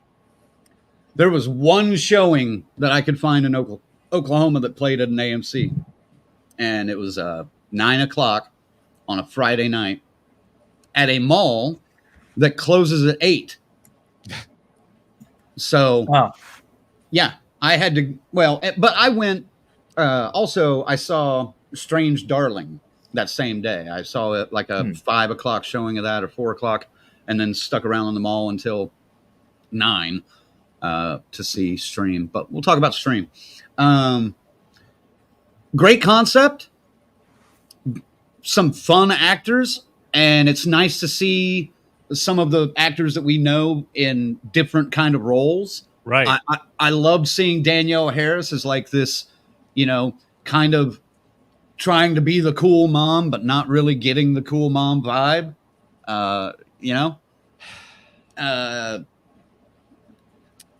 Some of the unknown actors were not great. I wasn't too impressed with them. What was up with the underbite on this girl's mouth? That I wasn't too worried about that. It was the the Terrifier, Art Crispies, the serial kid, he was okay. He wasn't, I'll be honest, he wasn't as great as Michael Levy hyped him up to be a couple weeks ago on our show.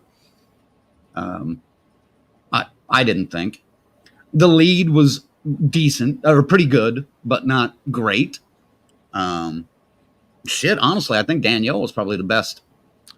Jeffrey Combs was great. Jeffrey Combs was outstanding, dude. Jeffrey Combs stole the show. And Dave Sheridan. Yeah. Dave Sheridan was fun, too. So and who's the other cat? The Jay Leno guy.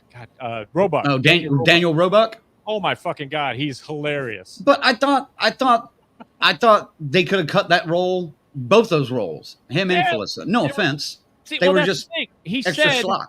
Remember, he goes, these aren't just get a bunch of cameos. Well, yeah, he kind of did. It was okay.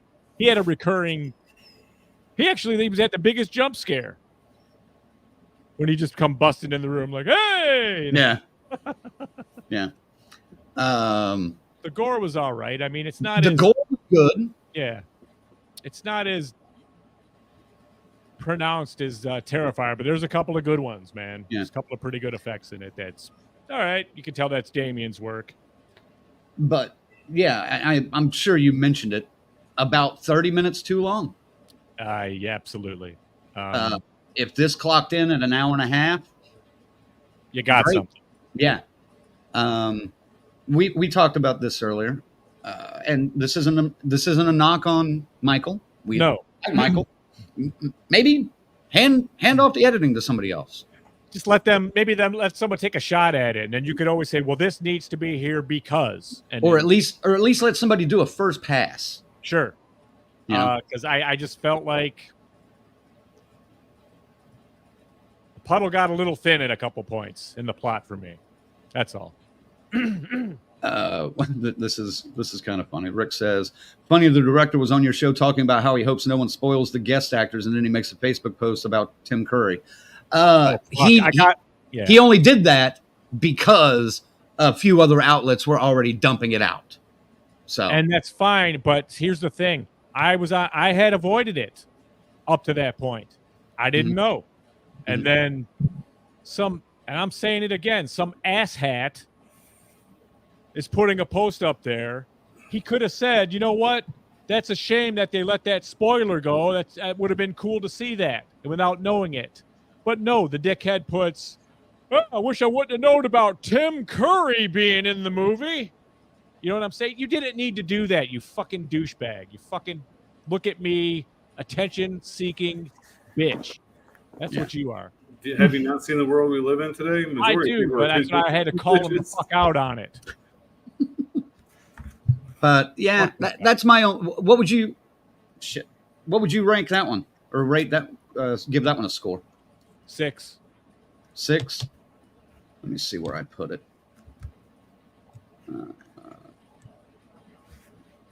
Because it does have moments. Yeah, I gave it a 5. But it's still 20. It's middle of my list. 23. Oh, it's not making for the top year. 10. No, it's not gonna. No, it's definitely not gonna be in the top 10. But a fun movie, and I still say go see it. Yeah, support indie movies. If you can, yeah, but I doubt you can until it comes out on streaming. But yeah, and Rick says the same thing. 5. I gave it, but had fun with it. Yeah. Luke says 85 minutes too long. Not quite that long. Oh, shit. Once you got to the action, it was kind of fun to watch. There were some choices I didn't like though.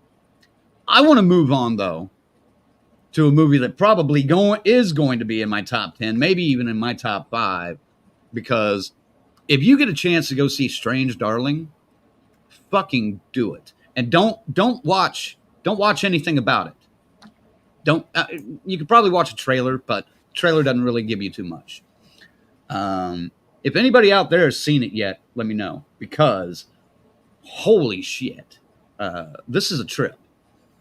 I will say this though. There's some. There should be a trigger warning about it because there is some sexual violence in the film. So be careful with that if that is an issue for anyone out there. But one of the most original scripts I've seen in a while, and I fucking loved it. I want to go see it again. So I don't know how to take that, Colonel, from Crank. You know. Yeah, I know. it is crank as fuck, but you'll dig it. I think. But I'll say this though too. This is one of those movies that men and women are going to see very differently. I will put that out there. God damn it, BK. You had me at sexual violence. All right. And then Rick says, Ryan loved it, I think, because he insisted that I see it. But Ryan is also into crank as fuck movies. Right. It's going to be better than what I saw this week. So, dude, I really fucking dug it. I don't know where this is going to be in my top 10 at the end of the year because we still have 4 months to go. But I'm pretty sure it'll be up there. So looks like we're finally going to get Salem's Lot too. Yeah, boy, I'm telling you, man. 6 years. 6 years later. At this point, I'm like, this is going to have to be bad. You know what it means when a movie's been sitting on a shelf for that long.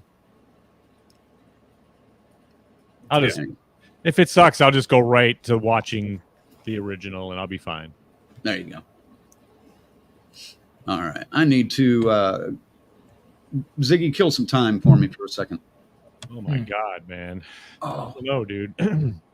Shows like this, I don't feel are healthy for us on this side of the mic, but we need to do them from time to time. Yeah. Well, come on, man! Look what they did, and they're walking around trying to defend this fucking thing like it's actually something, like an original take on something, a good original take on something that's already good, and it's so goddamn ridiculous. I mean, at least they're getting their just desserts for it. I'm tired of looking at his fucking face and his cried out fucking makeup. That was a huge miss. I mean, the way they tied the masks to his face in the old one, man, was magical. Yeah. Well, and I thought they were going to get there pretty close with the tattoo that she had, like laugh today, cry tomorrow or whatever it was. And he got one too that was like cry today, cry tomorrow. But it had the drama mask on there. I thought he was going to take it from there, but nope. That fucking lightning when it finally cracks and you see his face and he's staring out that window as it's panning away. Fuck. There's nothing like that here. Nothing. Iceman says, stupid question, was his face even white? No. What you see it. right there, down there, that's it. He smeared on tattoo ink. And that's how he got his look. All right. Let's talk about next week because I'm kind of excited about this. This is next week. Cool. Yeah. Next week on the show, we're going to have writer-director Stephen Boyle join us to talk about his new movie coming to Shudder next Friday, The Demon Disorder. And, okay, we're aware you probably don't recognize the name, but Stephen Boyle has been a special makeup effects artist and has been behind the scenes with special effects for years. I'm just going to go through some of these. Worked on the TV series Harrow, Winchester, the movie, Predestination. Trust me, it gets better, folks. Daybreakers, King Kong, Undead. I got to scroll down a little more. Love and Undead. Monsters, Love and Monsters, What We Do in the Shadows, The Hobbit, An Unexpected Journey, 30 Days of Night, The Matrix Revolutions, Star Wars Episode 2, Ghost Ship. He's been around and worked for a while on this stuff, folks, and he's going to join us on the show, talk about his upcoming movie, The Demon Disorder, and we'll get into his past career as well. So He's like, God damn it, I gotta slum it down there on this fucking show. Jesus. Yes. Boy, how the mighty have fallen. We will get at least one What We Do in the Shadows question. I'll behave. I think it's the movie. So I keep that in assume it mind. was. So yes. Is it Undead the movie? Questions. The Australian Undead? Yeah, he's an Australian. So Far out. I got that movie. But yeah, so check that out. Tarek says, God damn, that dude has some FX tenure. I'm gonna have to do a deep dive. Oh yeah, I already have 2 or 3 effects questions already popped in my head. So, and Grizzly says, if I remember correctly, I think he was a guest judge on Face Off. I don't know for sure, but that wouldn't surprise me at all. Sure he was. Let me pull up that segment. I don't see it on here, but that doesn't mean he wasn't. Yeah. I don't see it on his IMDb at least. But I unbelieve that he wasn't on the show. I unbelieve. Yes. Fair enough. He was there. But yeah, I'm interested in this. I think it's going to be a lot of fun, and that's all I got. So tune in next week for Stephen Boyle. Colonel, since you haven't had much to say, why don't you send us out? Well, thanks for joining us tonight. Well, thanks for joining these 3 gentlemen tonight. And thank you guys for calling me out for getting up and having to take a piss and getting some water. I appreciate that. But it's a rare opportunity because usually I'm sending them a personal message this time, like, I got to piss, let's go. So that was nice to be able to get up and go. I'm glad I didn't see The Crow and these guys paid the ultimate price for it. But unfortunately it means I can't miss out on the next shitty one. I have to watch it. Yeah, so it's that time of year. It's making its rounds. So people don't get sick. Wash your dick. And ladies, don't smell like a Scuba Steve. Use Summer's Eve. And be on the lookout for DCS Sports in 2 weeks. Fucking A. We're not doing DCS Sports anymore. Really? I can't even find the intro for it anymore. It's gone. I smell sabotage, Zach. I don't know about you. Yeah. All right. FaZe, send them out. My mom put it well there. Interesting show instead of saying great show as usual. But I mean, I enjoyed it. You know, talking about the movie, whether they're good or bad. It was rough. You know, waking up. My entire day so far has been waking up, watching the original Crow, watching this god awful remake, and then reviewing it. So my entire day has just been surrounded by The Crow. I'm ready to move on. So thank you all for watching. Have a lovely night. So you think that's bad? You should do months and months and months of Halloween 2018. Fuck. Shit. Ziggy. That would have been rough. That was rough. Ziggy. I apologize if things got hot tonight. This is a unique situation for me because, again, it's something that is near and dear to me. And just to see it just drag through the fucking mud, I mean, I hope at least O'Bar got a goddamn giant paycheck out of this. I hope so.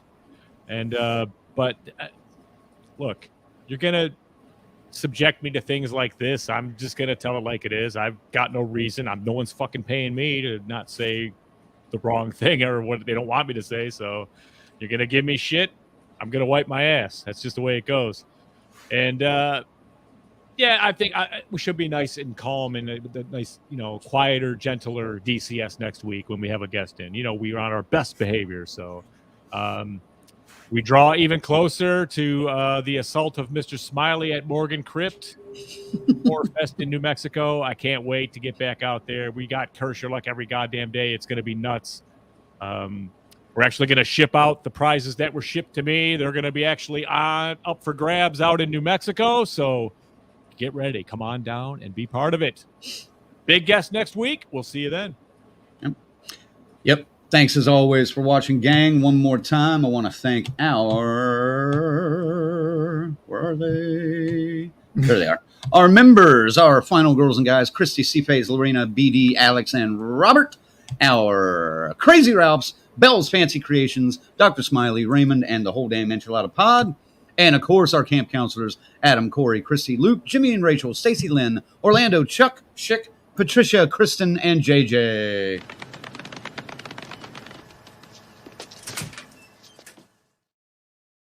Slide on over to DCS at DeathCurseSociety.com. I think what he's saying is slide over to DeathCurseSociety.com where you can become a member today and find out all the details on how to do so. Am I muted again? You went underwater. Oh. And thanks to our associate producer, FaZe. And, yeah, we're going to go play some fucking video games. So that's all I got. Yeah. So Crank can harass me at 4:30 in the morning. Well, you're up this early for work, dude. I was just getting home, man. I saw you on there. I was like, thought I'd at least say hey. I was like, this son of a nigga. Don't give me shit. Trust me, I wish I was asleep. Oh, fuck. That was funny, though. That made my morning better. I will be honest. That was like, there you go. It made a good laugh. So. There you go. All right, for Zigzag, for the Colonel, for FaZe, it's Red Crank saying DCS out. Join us next week for Stephen Boyle. And get ready for the Demon Disorder. We'll see you next week, Society. Woo! Fuck the Crow. Woo!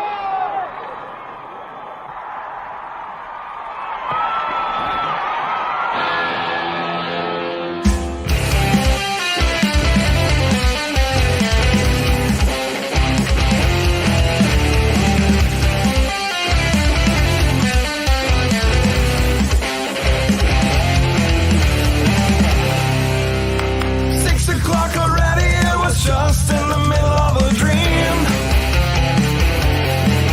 I was kissing Valentino by a crystal blue Italian stream. But I can't be late, cause then I guess I just won't get paid. These are the days when you wish your bed was already made. It's just another manic Monday. It was Sunday, 'cause that's my fun day.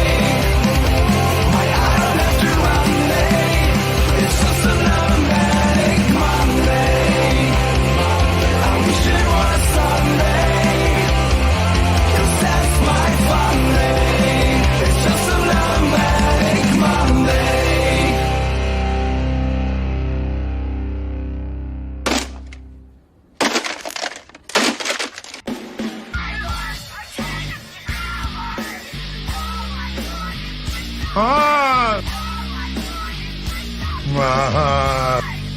It really doesn't. I fucking